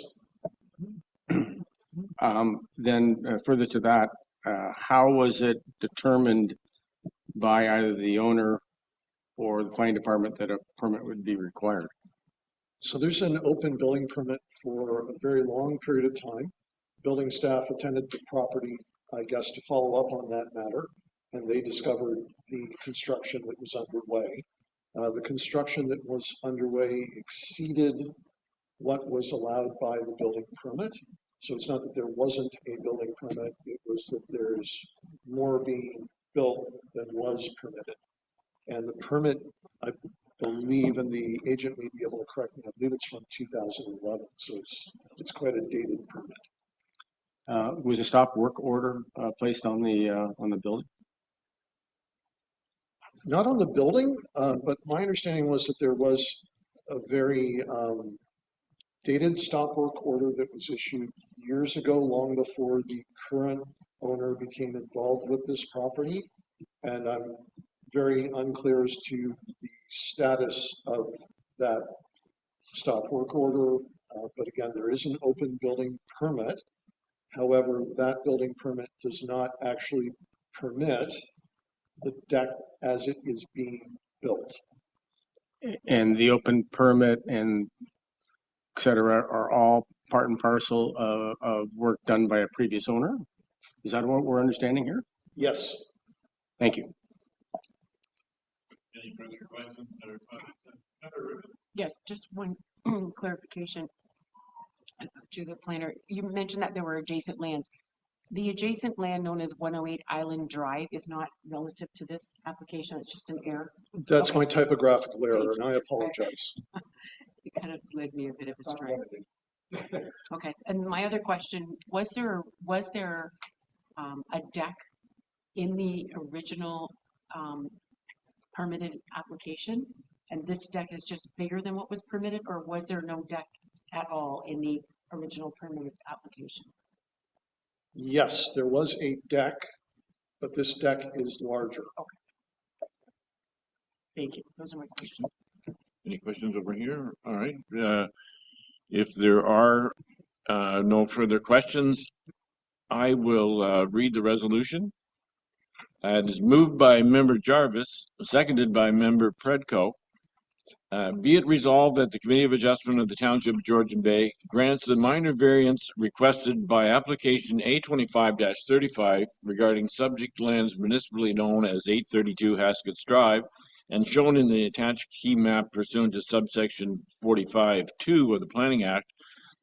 Notwithstanding paragraphs 411A and 420B of zoning bylaw 2014-75 as amended, vary subsection 6.3 and 4.141 of the zoning bylaw, reducing the required minimum front yard on the subject lands in 6 Mile Lake residential SR6 zone from 20 meters to 17.4 meters, thereby satisfying the permitted deck projection of 4 meters into paragraph 420A and from 20 meters to 10.55 setback from the high water mark on 6 Mile Lake for the 2.74 meter high stairs.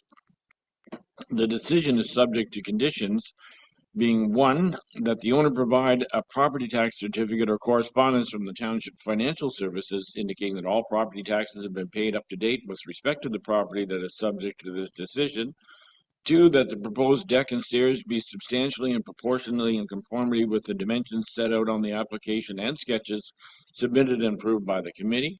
And 3, that the appropriate zoning certificate and building permit be obtained within 3 years from the date of the decision from the township only after the committee's decision becomes final and binding. All those in favor, please signify by raising your hand. Thank you. The motion is carried and the application is approved. Our next application is minor variance application number A25-36 for 14314 Georgian Bay Shore. To the planner, please.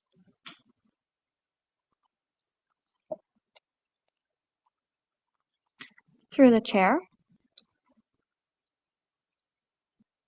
The subject property, commonly known as Tomahawk Island, has an area of 51 acres with a frontage of approximately 950 meters onto Georgian Bay within the Honey Harbour coastal waterfront community. The scope of the work is focused to a 2.1 acre site with a frontage of 74.7 meters onto Georgian Bay. A detached dwelling with associated L-shaped deck, pump house, and a dock currently occupy the site. The lands are located within Stratum 2 deer wintering area, identified as having moderate to high archaeological potential, and the shoreline contains type 2 fish habitat. The lands are designated waterfront within the official plans and are zoned shoreline residential type 4. The purpose and effect of the application is to seek relief from the zoning bylaw to facilitate the expansion of a legal non-complying dwelling and the associated deck. Note that the table outlining the required variances to facilitate the proposed development shown here varies from that included in the notice. The gross floor area calculation in the notice did not include the existing storage areas below the main floor, whereas the table shown here includes these areas, and therefore results in a percentage increase less than that shown on the notice. Staff have revised the second row to include provision 411A, as both sections speak to permitted yard encroachments. The existing encroachment is 15.27 meters. The third row was revised to reference section 411E24 as opposed to 6.2, as the dwelling is legal non-complying. The permitted and proposed front yard measurements remain same. Despite these revisions, the development proposal has remained same throughout this process, including the site plan contained in the notice of public hearing. The applicant is proposing to expand the existing L-shaped deck around all walls of the dwelling except for the rear wall, which increases the existing legal non-complying encroachment or projection into the required yard from 15.27 meters to 18.83 meters, and also reduces the front yard setback to the deck from 14.73 meters to 11.17 meters. The screened porch located on top of the new section of deck and off the west wall of the dwelling has an area of 22.3 square meters or 240 square feet and is reducing the front yard setback by 3.04 meters to 10.18 meters. The first story is being expanded in the rear by 29.72 square meters or 320 square feet, and the existing screened porch on the east side of the dwelling is being expanded by 11.14 square meters or 120 square feet. The second story is also being expanded by 26 square meters or 280 square feet. Here you can see the floor plan side by side.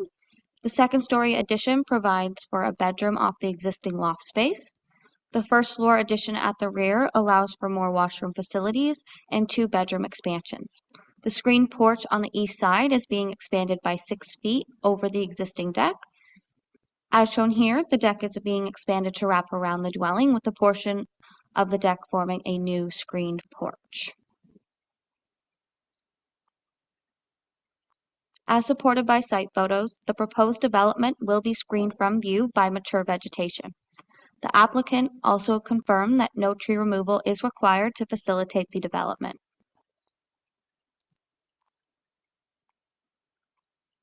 The height of the dwelling will also remain same.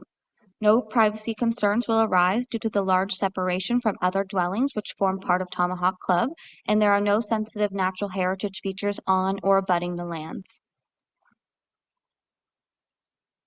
With the exception of the new screened-in porch, the gross floor area is being expanded at the rear and east side of the dwelling, while the second-story addition is located on top of the existing main floor. Consideration may also be had for the fact that gross floor area is not specifically regulated within the Honey Harbour coastal waterfront community. Planning staff have conducted an analysis of the applicable tests and are recommending approval for the committee to deny the variances. The undue adverse impacts of the proposed expansion must be demonstrated by objective evidence and must be sufficient to override the property owner's right to reasonable flexibility, evolution, and expansion. The committee can defer the application to a later date if additional information is required to come to a decision. Thank you.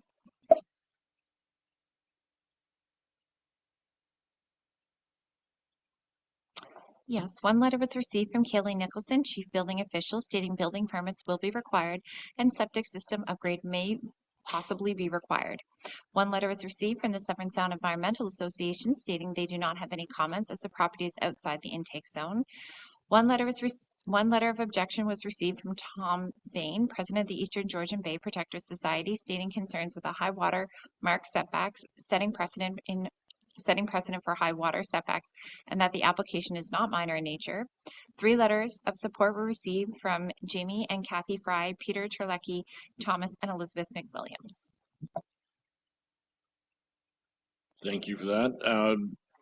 Is the applicant present and do they wish to address the committee on this application? Okay, the applicant's online. Do you have anything to add to what the planning department provided so far? Good morning. My name is Lee Fry. I'm the cottage owner. I think it's still morning.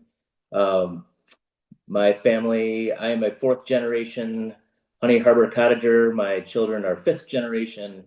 We are expanding or attempting to expand our cottage to accommodate our growing family. We think these improvements will enhance the area physically, cosmetically, and in an environmentally friendly way. We appreciate your time and consideration of this variance. Okay, thank you very much. Is there any member of the public present or online that wishes to address the committee on this application? Okay, seeing none, I'll close the public portion of the meeting and bring the application before the committee for any questions or comments. And we'll begin with Member Predko. Thank you. I was waiting for Member Jarvis to put up his hand, but just a question to either the planner or to the applicant. In the photos, it appears that there is a door on one side of the cottage, and I'm just wondering if there had previously been a deck that wrapped around the cottage, where it is currently being proposed. Can you answer that? Yes, I can address that one. So on the original build, there was a deck as part of that plan. I did actually keep the permit open for 20+ years with the idea that we would get to it, but also did not have the configuration the way that we wanted, hence the current variance application to modify it slightly. But you are correct, and it has that guard set up on it for safety. Okay, thank you. And then I guess to the planner as a follow-up, are there any historical grandfathered setbacks that are could be included from that original building permit, or is it because it was never built that setback was never established? Through the chair, I'm going to try to answer this as best I can with my knowledge of how the building permit system works. If that permit is still open, which I'm not sure that it is, it could still be built. If they want to revise that building permit to what they're proposing today, that's when they would be back into a minor variance because it goes all the way around the building, and the other part of the deck is legal non-complying. So I believe that's where we'd run into some issues. We'd have to do a further analysis, but I'm pretty confident a minor variance would be needed if he were to change the deck plans that were approved through that permit, should it still be open. Okay, and I think the applicant said it's not open anymore, so it would just be like starting over again. Okay, thank you. Correct, and I'll add, we were instructed we had to close the old permit to make any modification whatsoever, and clearly this is a significant modification. Thank you. Thank you. Any further questions or comments? Okay, seeing none, I will read the resolution. It is moved by Member Matthews and seconded by Member Jarvis.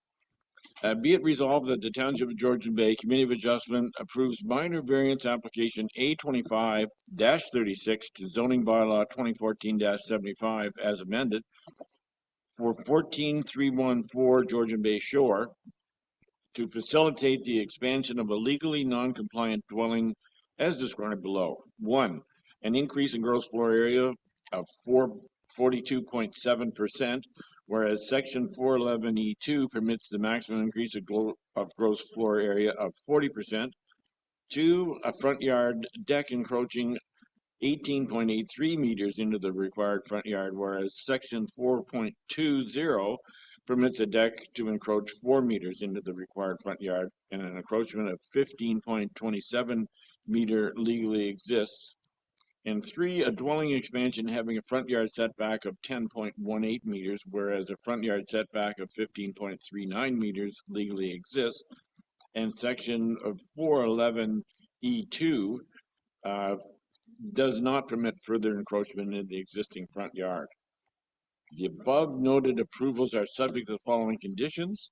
1, that the owner provide a property tax certificate or correspondence with Township Financial Services indicating that all property taxes have been paid up to date with respect to the property that is subject to this decision. 2, that the proposed detached dwelling is substantially and proportionally in conformity with the dimensions as set out on the application and sketches submitted and approved by committee. And 3, that the appropriate zoning certificate and building permit be obtained within 3 years from the date of decision from the township only after the committee's decision becomes final and binding.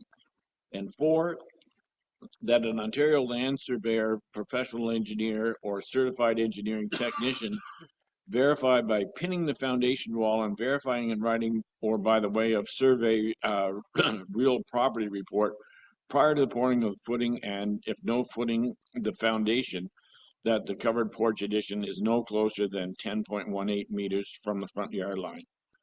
All those in favor, please signify by raising your hand. Thank you. The motion is carried and the application is approved.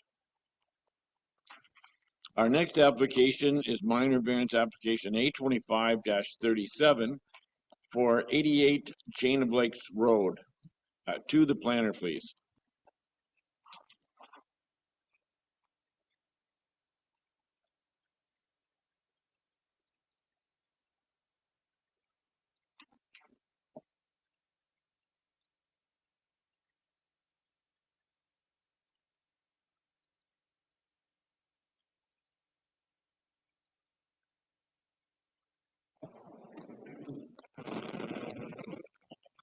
Through the chair, the subject property has an area of approximately 3,174 square meters and a frontage of 30 meters along Haggart Lake. It is situated at the northern end of the township, just south of Mactier.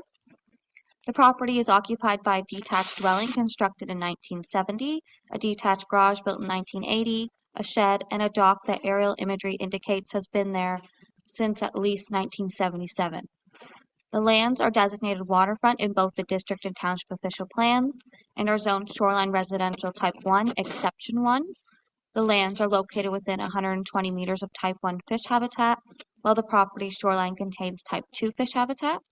The lands are identified as having low wildfire hazard rating with moderate to high archaeological potential.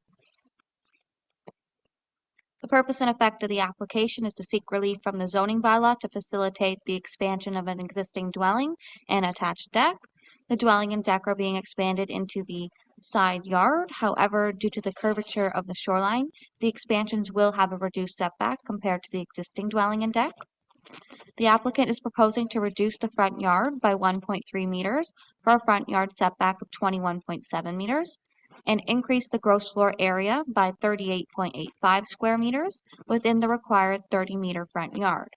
Whereas the zoning bylaw permits the expansion of a legally existing building, provided the expansion does not reduce the front yard and does not increase the gross floor area in a required yard.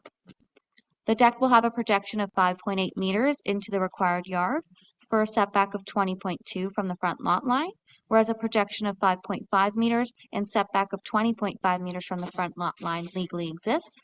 And whereas the zoning bylaw permits a projection of 4 meters into the required yard for a setback of 26 meters from the front lot line.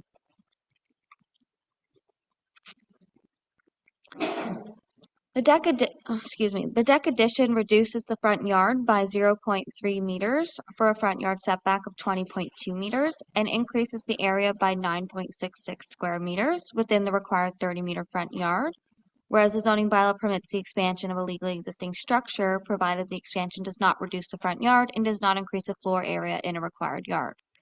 The expansion also increases the lot coverage to 7.4%, whereas the zoning bylaw permits the expansion of a legal non-complying building or structure, provided all other provisions are complied with, and the SR1-1 zone permits a maximum lot coverage of 7%. For clarification, lot area means the total horizontal area within the lot lines of a lot above the normal high water mark, and a shore road allowance in front of a lot that is not stopped up and closed can be included as lot area, which is the case for this lot. The tests for an application for permission to expand under subsection 45.2 are whether the application is desirable for appropriate development of the subject property and to whether the application will result in undue adverse impacts on the surrounding properties and neighborhood. The proposed development is centrally located within the property boundaries, and the minimum required 5-meter side yard setback is exceeded by an additional 6 meters.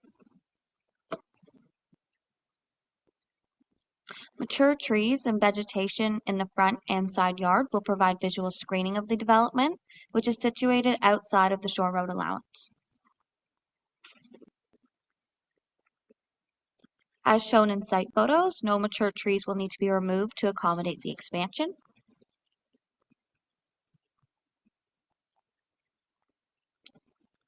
The development is centrally located within the property boundaries, and the minimum required 5 meters setback is being exceeded by an additional 6 meters. For the committee to deny the variances, the undue adverse impacts of the proposed expansion must be demonstrated by objective evidence and must be sufficient to override the property owner's right to reasonable flexibility, evolution, and expansion. The committee can defer the application to a later date if additional information is required to come to a decision. Thank you. Thank you for that. Madam Clerk, has there been any correspondence in this application? One letter was received from Kelly Nicholson, Chief Building Official, stating building permits will be required and the septic system will require loading area and mantle not in the direction of the structure. 2 letters of support were received from Georgina and Raymond Burton and Helen and Leo Calderon. Thank you. Is the applicant present and do they wish to address the committee? Please turn on your microphone and give us your name and address. My name is Astrid Penno. I'm the owner of the property. Can you move the, only because this is being recorded. My name is Astrid Penno. I'm the owner of the property. My agent is online, a representative of my agent. So it's Patrick Christie of John Jackson Planning. Do you see the person online? Okay. And are they in the meeting now? Okay. And you had some additional information to add? I have no further comments, but I think Patrick wanted to say a few words. Okay. And could we see Mr. Christie on there? Okay, we see him now. Can you hear us, Mr. Christie? I can. Thank you, Mr. Chair. Okay, and could you identify yourself with name and address, please? My name is Patrick Christie, in Parry Sound, Ontario. 1 Mall Drive, Unit 2 in Parry Sound. And did you have some additional information beyond what the planner had provided? I just wanted to point out, Mr. Chair, that I believe this is a rather common expansion of a legal non-conforming dwelling. Obviously, we're happy with the recommendation for approval. I just wanted to point out that this particular lot and a couple of neighboring lots has what I consider a rather strange zoning that requires a 30-meter front yard when the existing dwellings, not only this one, but in the area, have been in existence prior to the zoning bylaw. So anywhere in the variances that references 30 meters, it just seems rather strange to me. And I believe Ms. Penno has been directed to, in a zoning bylaw update of some sort, to have that zoning changed to a 20-meter front yard. I just thought I would mention that. Other than that, I believe this to be relatively supportable, I hope, and I'm here to answer any questions. Thank you. Okay, thank you for that. Is there any member of the public present that wishes to address the committee on this application? Either present or online. Do we have anyone online? Okay. Seeing none, I'll close the public portion of the meeting and bring the application before the committee for any questions or comments. And Member Jarvis. Thank you. Oh, somebody has their Mr. Christie, perhaps.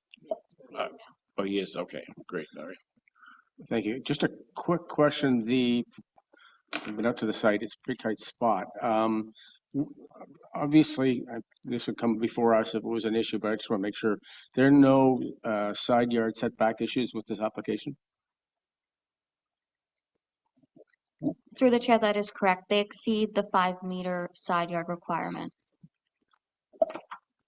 Thank you. That's the only question. Okay. Thank you. Member Predko. Yes, thank you, Chair. And through you, just to the planner, just curious about the requirement for 30-meter setback on Haggerty Lake. I would have thought that it was a similar 20-meter setback as well. It's in most of our general zoning bylaw for shoreline residential. Through the chair, there's a section of properties on Haggart Lake, including the neighboring properties to this one, where there is an exception zone for a 30-meter front yard setback. I'm not sure exactly how it came to be. My guess is that it has to do with the type 1 fish habitat further down the shore. Thank you. Okay, thank you. Okay, if there are no further questions or comments, I will read the resolution. It is moved by Member Predko, seconded by Member Matthews. Be it resolved that the Township of Georgian Bay Committee of Adjustment hereby approves the following variances requested under minor variance application A25-37. 1, an expansion to a legally existing building which reduces the front yard by 1.3 meters from a front yard setback of 21.7 meters and increases the gross floor area by 38.85 square meters within the required 30-meter front yard, whereas section 411AI or A1 permits the expansion of a legally existing building provided the expansion does not reduce the front yard and does not increase the gross floor area in the required yard. And 2, that an expansion to a legal non-complying building which increases the lot coverage to 7.4%, whereas section 411A3 permits the expansion provided all other provisions of this bylaw are complied with, and the SR 1-1 zone permits a maximum lot coverage of 7%.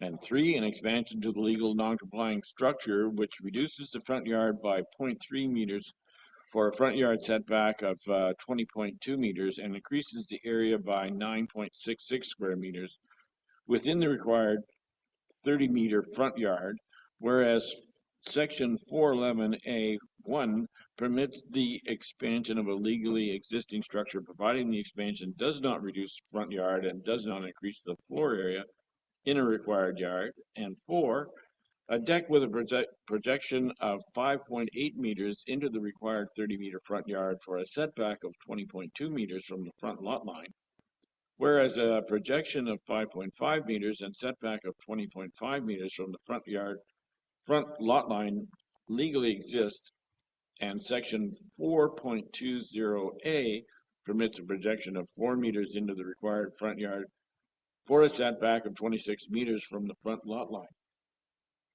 And subject to the following conditions. 1, that the owner provide a property tax certificate or correspondence from Township Financial Services indicating that all property taxes have been paid up to date with respect to the property that's subject to this decision. And 2, that the proposed development is substantially and proportionately in conformity with the dimensions as set out on the application and sketches submitted and approved by the committee. And 3, that the appropriate zoning certificate and building permit be obtained within 3 years from the date of decision from the township only after the committee's decision becomes final and binding. All those in favor, please signify by raising your hand. Thank you. The motion is carried and the application is approved.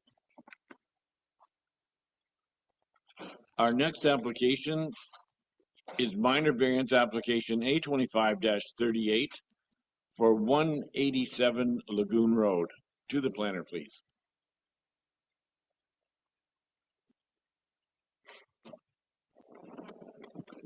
Through the chair. The subject property has an area of 3,309.87 square meters with a frontage of 46.3 meters onto Go Home Lake, close to Blue Lagoon, and across from the Cognisheen Lake Conservation Reserve. The lands are designated waterfront in the district and township official plans, zoned shoreline residential type 1, and identified as having high to very high archaeological potential, with the shoreline containing type 2 fish habitat. A detached dwelling with associated decks, a dock, and multiple sheds occupy the lands. The purpose and effect of the application is to seek relief from the zoning bylaw to facilitate the construction of a detached garage with a sleeping cabin in the second story.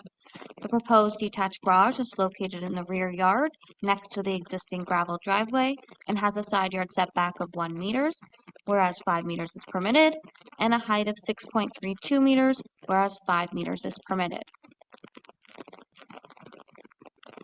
The proposed detached garage has a ground floor area of 55.55 square meters and a gross floor area of 111.1 square meters, with a deck having an area of 11.98 square meters on the front wall of the second story.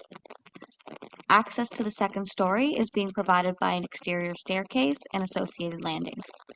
The justification behind the increase in maximum height is related to the provision of vertical space for storage on the first story via increased ceiling heights, and the provision of greater headroom within the second story sleeping cabin, allowing for adequate and comfortable living space. The lands immediately behind the dwelling and next to the driveway are clear of vegetation. The garage will be subordinate to the dwelling in terms of both size and use. As supported by site photos, the garage will be screened by natural vegetation and will not be visible to lake users. The majority of the rear yard is forested with a large granite rock outcrop, limiting the area where an accessory building of this size would be suitable. The location of the garage will not conflict with the location of neighboring sightlines or amenity areas. The photo on the left shows the proposed location, and the photo on the right shows the hydro line, which is approximately 4 meters from the rear lot line. The garage will not contain any windows or doors directed into the interior side yard, reducing any privacy concerns, and all vegetation and mature trees in the immediate area surrounding the proposed footprint are expected to be preserved. Planning staff have conducted a detailed analysis of applicable planning legislation within the associated report and are recommending approval.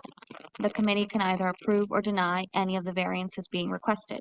The committee can defer the application to a later date if additional information is required to come to a decision. Thank you.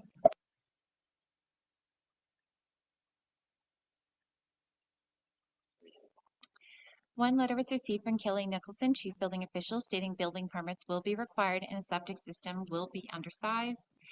2 letters of support were received from Connie Sellers and Paul Burton. Thank you.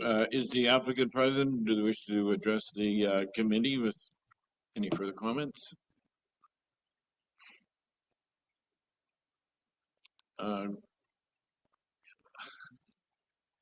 Good morning, everybody. As you know, my name is Victoria Hoffman. I work for Flow Drawings and Design at 3 Violet Drive. Beside me is Simon Edwards. Andrew and Shania have done a good job presenting this application. Essentially, siting this building was a little bit challenging because of the rock outcrop on the north side of the driveway, which put us to the south side, and that's where the side setback came into play. I did notice on the slideshow that the images that were uploaded were a little bit out of date because we were asked to remove the side windows from the bedrooms. So those have been removed, and the report had the correct drawings included.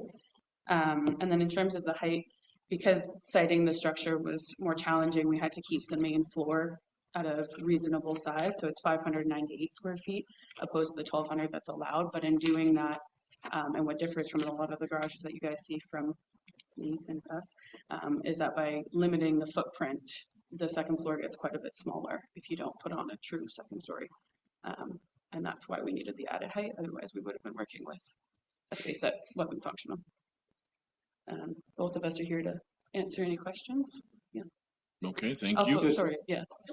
just by way of background, my father purchased the property in 1999. It was owned by my wife's family for quite some time before that. My wife and I have been living there permanently since 2020. Last winter was a lot. I decided I needed a garage to work on vehicles, store snow removal equipment, that sort of thing. And my kids immediately jumped in and said, well, if you get a garage, we get a sleeping cabin, somewhere for us to stay when we come to visit. I wasn't initially too keen on that idea because I knew it would involve building a new septic system.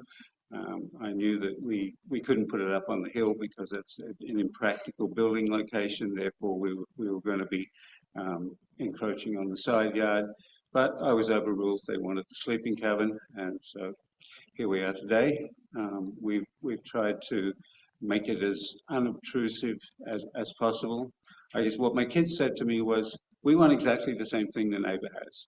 So I'm not sure it's actually visible in the photo, but 20 odd years ago, our neighbour built the exact same building, just a little bit further down her driveway, actually facing onto the lake. I do remember the minor variance, although I couldn't find a record of it online. our building will back onto her driveway with no windows facing the driveway. And she's perfectly happy with that. It's, you know, it's well away from any development on her lot, and she's quite comfortable with it. Okay, thank you for that. Is there any member of the public present or online that wishes to address the committee? No one online, no one present? Okay, I'll close the public portion of the meeting, bring the application before the committee for any questions or comments. Beginning with Member Jarvis. Thank you. And just very, very quickly, I did visit the site and I appreciate that the owner was on hand when I was there. We did discuss things. And I think just to be on fully open on this, there are a couple of trees that will be coming down in order to facilitate the building of this. It should not affect the screening from the lake. And in fact, the neighbor's garage or cabin or whatever you want to call it, that this one will be based on is significantly more evident from the water than this one will be. So just I'll keep that all in mind. That's it. Okay, thank you. Member Predko? Yep, and I was going to make similar comments. I was on the site visit as well, and it would be very difficult to put another sleeping cabin on that property given the outcropping behind the driveways. So if the intention is to limit the massing on the property, I think this is a good solution. Thank you for that. Any other questions or comments? Seeing none, I'll read the resolution. It is moved by Member Jarvis, seconded by Member Schmidt. Be it resolved that the Township of Georgian Bay Community of Adjustment approves minor variance application A25-38 to zoning bylaw at 2014-75 as amended for 187 Lagoon Road to facilitate the construction of a detached garage with a second-story sleeping cabin as described below. 1, an increase in building height to 6.32 meters, whereas 4.1.15 C permits a maximum height of 5 meters, and 2, a decrease in the interior side yard setback to 1 meter, whereas section 4.1.7 B permits a minimum interior side yard setback of 5 meters. The above noted approvals are subject to the following conditions. 1, that the owner provide a property tax certificate or correspondence from Township Financial Services indicating that all property taxes have been paid up to date with respect to the property that is subject to this decision. 2, that the proposed detached garage be substantially and proportionately in conformity with the dimensions as set out on the application and sketches submitted and approved by committee. And 3, that an Ontario land surveyor, professional engineer, or certified engineering technician verify by pinning the foundation wall and verifying in writing or by way of survey real property report prior to the pouring of the footing, and if no footing, the foundation, that the detached garage is no closer than 1 meter, 3.28 feet from the side yard setback. And 4, that the appropriate zoning certificate and building permit be obtained within 3 years from the date of decision from the township, only after the committee's decision becomes final and binding. All those in favor, please signify by raising your hand. Thank you. The motion is carried and the application is approved. Our next application is minor variance application A25-39 for 1666 Island 404 Georgian Bay. To the planner, please.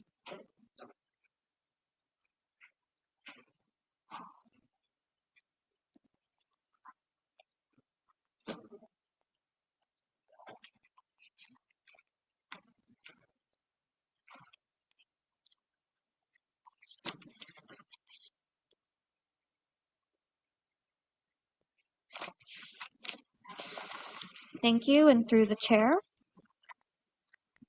The subject property has an area of 3,737 square meters and a frontage of 39.2 meters on Quarry Island, south of Honey Harbour.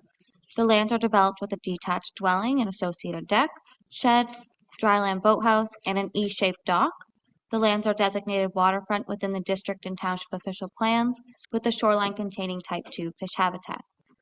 The lands are identified as having moderate to high archaeological potential and are zoned shoreline residential island type 1.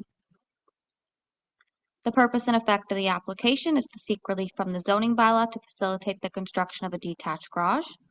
Note that since the circulating of notice and writing of the report, the applicant has revised the proposed garage plans. The applicant has reduced the floor area to 91 square meters from 104.05 square meters and has reduced the height to 4.5 meters. The proposed height of the garage complies with the zoning bylaw, and a variance is no longer necessary for the building height. A variance remains required to facilitate the proposed garage floor area of 91 square meters, as water access lots are permitted to have a detached garage with a floor area of 67 square meters.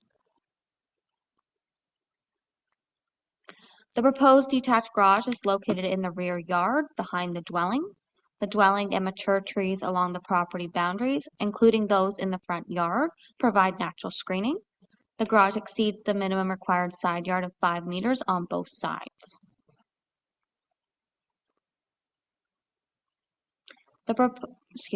Despite the removal of 3 trees within or abutting the footprint, site photos support that the garage will not be visible from Georgian Bay.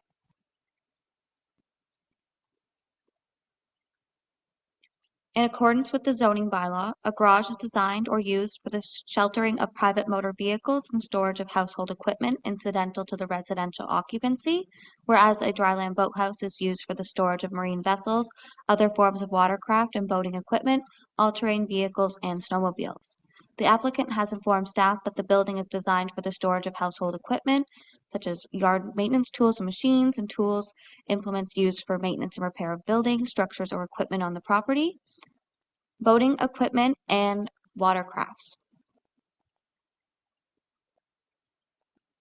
The ground floor area of the proposed garage is less than that of the dwelling, which is 111.5 square meters, and its visual impact on neighboring properties and the waterfront will be mitigated by existing vegetation and mature trees.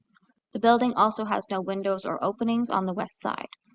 Consideration may also be given to the fact that the applicant could, as of right, construct 2 garages or a garage and a shed with a combined ground floor area equal to the proposed building and a height of up to 4.5 meters without requiring a Planning Act application.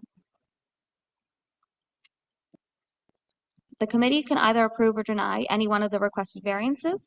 The committee can defer the application to a later date if additional information is required to come to a decision. Thank you. Thank you. Madam Clerk, has there been correspondence in this application? One letter is received from Kelly Nicholson, Chief Building Official, stating building permits will be required. One letter is received from Southern Sound Environmental Association stating they do not have any comments as the property is outside the intake protection zone. 2 letters of support were received from Peter and Nancy Mills and Phil and Kelly D'Souza. Thank you. Is the applicant present, and do they wish to make comment on this? If so, please identify yourself. Yeah, good afternoon. It's Matt and Laura Burisma. We're residents of 166 Island 404. We really don't have any other information to offer, but if you have questions, we'll gladly answer them for you. Well, thank you very much for showing up, and especially the long wait that you've had to deal with. Is there any member of the public present or online that wishes to address the committee? No one online and no one present, so I will close the public portion, bring the application before the committee for any questions or comments. And we will begin with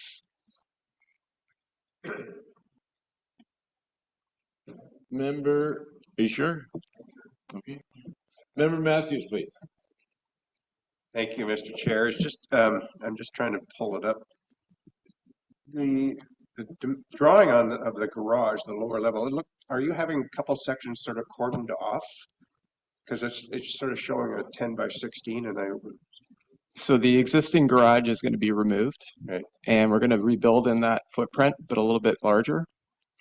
So prior to construction, that old existing garage will be removed. So we're just trying to understand that. I'm sorry, I'm just trying to pull up the floor plan of the new garage. Of course, I can never get it when you want it, right?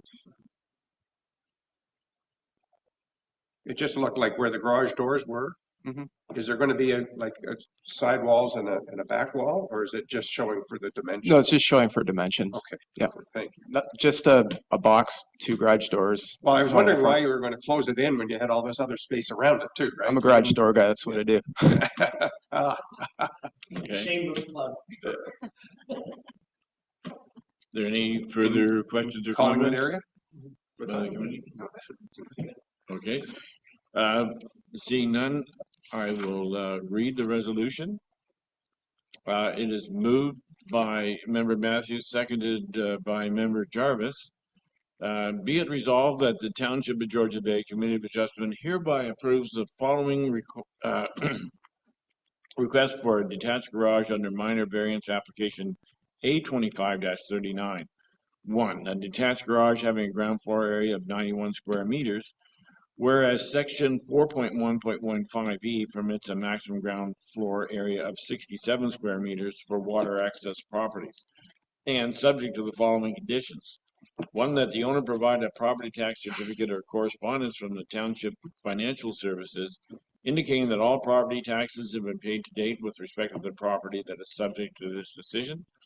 And 2, that the proposed detached garage is substantially and proportionately in conformity with the dimensions as set out on the application and sketches submitted and approved by the committee. And 3, that the appropriate zoning certificate and building permit be obtained within 3 years from the date of decision from the township, only after the committee's decision becomes final and binding. All those in favor, please indicate by raising your hand. Thank you. The motion is carried and the application is approved. Thank you for coming. We have one additional, or actually 2 additional applications. Do we need to take a break at this point? Anyone? This is going to be addressed through Mr. Whitlet. So I think. No, I was just asking if anybody needed a break. No, okay, then we will proceed. Make it quick. Oh, you can hold it there. A minor variance. This gentleman's been here all the morning. Yeah. Our final requests are a minor variance extension request, number A22-08 and 20 for 20 Blue Water Road and A22-09 for 42 Blue Water Road. To the planner, please. Thank you, Mr. Chair, and I believe the party requesting, Mr. Vanderwall, is present. Okay, thank you. So it's my understanding Mr. Vanderwall did try and reach out to me about a month ago, I think. Yes. Looking to bring this forward, and I missed that call, so appreciate the committee indulging getting him on the agenda. This application, 2 applications actually, A2208 and A2209, were the subject of decisions in September of 2022, and a standard condition attached to those decisions was the one that's familiar to this committee, which is to complete the conditions and the works within 3 years of the decision. Just for committee's information, that 3-year time frame, it's a staff recommended and committee imposed condition. It's not a prescribed time frame under the Planning Act. For example, with consent or severance applications, there are Planning Act prescribed lapsing dates that this committee has no control over. In this case, with minor variances, this is just a committee imposed condition with the intent behind it is to ensure that development proceeds within a timely time frame related to the decision. So having said that, I would ask the committee, Mr. Vanderwall is here to, if we could hear his request and understand the nature of it. I understand he's looking for 1 more year to complete the conditions and the works associated with the minor variance. Okay. Yes. Please identify yourself for the record, and we would appreciate your comments. Now, is the little red light on that thing? There you go. All right. My name is Rick Vanderwall. I own Hall's Cottages in Honey Harbour, and we've been trying to get a building permit going for the buildings that we want to put up. And we finally realized that we're running out of time as far as getting for those last variances. So I'm just asking you if you can extend it for 1 year, and then I can get all this stuff done, because there was a site planning amendment that sort of threw it out time-wise. Okay. I guess we're not familiar with what that site plan amendment was. The one I have both of them here, and that was a side yard of 4 feet as opposed to 5 meters.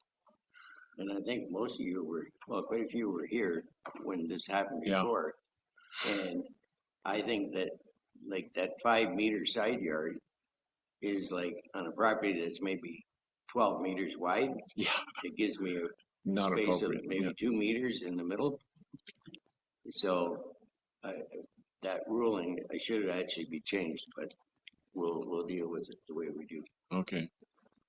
And again, I was on the committee when the application went through. I've got a whole bunch of signatures here. In terms of the overall project that you undertook at that time, I know that you've done a fair bit of work. Are you half finished, 3/4? Where do you feel you are in terms of? Well, like I want to build, like I want to change things around a little bit over there. Like we built the shop, and so the reason that I never worried about this, not the 3-year deal, I think the reason that I was thinking about the site plan amendment, because I have a site plan agreement that was dated quite a few years before, but then everybody kept telling me that there was too many differences, and there aren't that many differences from the one from before. And the last time around, you had one of the planners was I think Dr. Chris. So when I went to build the shed the last time, Dr. Chris said to me, I couldn't do this because I was running out of time, but I was actually about the same amount of time as we are right now. And so I said, okay, well, we'll go for a new variance. And that's what he told me I could do. That was the only option I had. So I still have a lot left to do, but I want to start with this part. Yeah. And again, just for curiosity, have you been the owner of Hall's Cottages for a long time? Oh, way too many years. I'm getting older as we speak. Can't be as old as Dave. I've been there for 26 years. Wow. Okay. So, I mean, like, I've watched, like, to me, today, this was a real education because, like, I don't mind sitting in here because I knew I was going to be the last, but I really appreciate the fact that you guys would listen to me. So I think that's a bonus on your side, a bonus for me. So. Yeah, I've noticed the change in the property since you came before the committee for the original. How do you like my shed? That's the whole place is looking so much better than what it was before. So, well, the guy that used to own it, he was a chronic alcoholic, and I haven't drank for 40 years. So, us coming in there, like I'm going, whoa, how do I compete with this guy that was a chronic, right? Like, how do I? And so today we have a crew coming in from Stress Creek Concrete, and the whole place is rented, and I'll bet you I'm going to earn my keep at the end of the day just on empty beer bottles. All right. Okay, well, thank you very much for that. And I'll see if there's any questions later on. Is there any member of the public that wishes to address this? Seeing none online or present, I'll bring the application before the committee for any questions or comments. And let Louise go first. Oh, yes, Louise. Member Rivet, do you have a question? Thank you. I just had a couple of questions. There are 2 minor variance applications. Are both of them being extended? Or just so both are being extended? These originally were approved in 2018. Is that correct? No, 2022. So this is actually the No, second. this is from 22.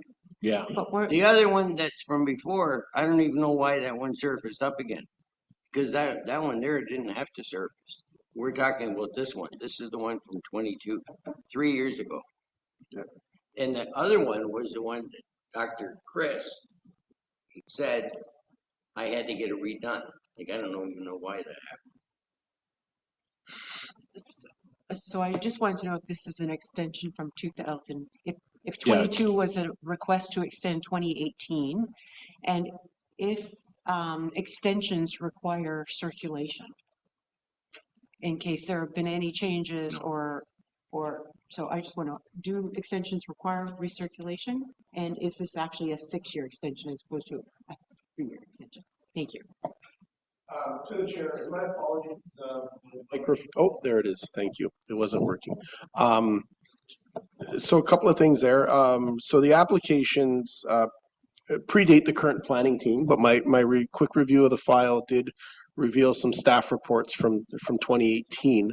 But to be clear, this is a request for an extension of the two decisions, A2208 and A2209 from 2022. It's a 1-year extension for both of them. I believe that's what Mr. Vanderwall is seeking, is a 1-year extension. And second question is, do extensions require recirculation? So through the chair to the committee, nothing about the extension request changes the nature of the minor variance. He's not asking for a different permission. It's just a change in condition. So it's staff's opinion that it does not require recirculation. Thank you. Those are my questions. Thank you. I'm sorry, Member Matthews, you had a question? I did. Thank you, Mr. Chair. Is there a reason that we're just doing a 1-year extension? I would hate for the applicant to run into some roadblocks and have to come back a year again. Could we give a 2 or 3 year and hopefully he gets it done early? So through the chair, 1 year is what the applicant has requested. And just while I have the microphone, I'll revisit the recirculation question. I think, just thinking it through, I think it'd be appropriate as part of the extension to issue a new decision, circulate a new decision, but it does not require a new public notice to neighbors and that sort of thing.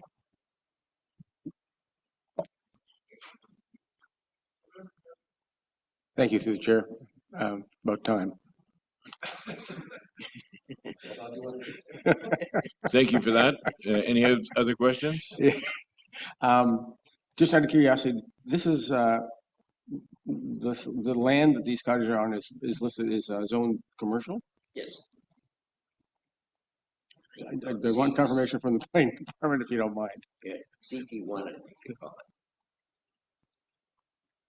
Yeah, I have that too. That would be logical, obviously, but I just want to make sure. Yeah. Bear with me, Mr. Chairman.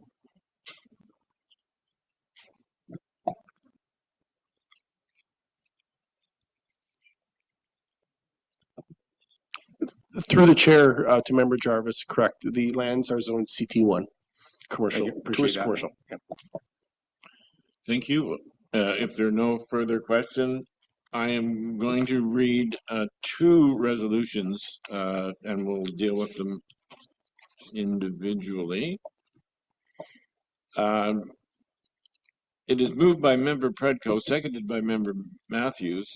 Be it resolved that the Township of Georgian, just before we do that, there was this discussion of 1 year versus 3 years. Is there a request to make that 3 years, or is it 1 year appropriate? I think 1 year is fine. I have the plans already for the parts that I want to get done. So it says I'm supposed to get the building permit. It doesn't say I have to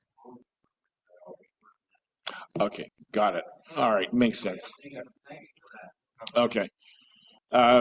Moved by Member Predko, seconded by Member Matthews. Be it resolved that the Township of Georgian Bay Community of Adjustment does hereby extend the minor variance decision for application A22-08 for 20 Blue Water Road for a period of 1 year to expire on September 21, 2026. All those in favor, please signify by raising your hand. Thank you. The motion is carried and the application date is extended. A second resolution I have, which is moved by Member Predko, seconded by Member Schmidt. Be it resolved that the Township of Georgian Bay Committee of Adjustment does hereby extend minor variance decision for application A22-09 for 42 Blue Water Road for a period of 1 year to expire on September 21, 2026. All those in favor, please signify by raising your hand. Thank you. The motion is carried and the application date is extended. Thank you. I'd like to thank everybody for their participation in today's meeting. I have a final resolution that's moved by Member Rivet, seconded by Member Schmidt. Be it resolved that the Township of Georgian Bay Committee of Adjustment does now adjourn at 12:40 p.m. until October 10, 2025 at 10 a.m. or at the call of the chair. All those in favor, please signify by raising your hand. Thank you. The motion is carried and the meeting is adjourned.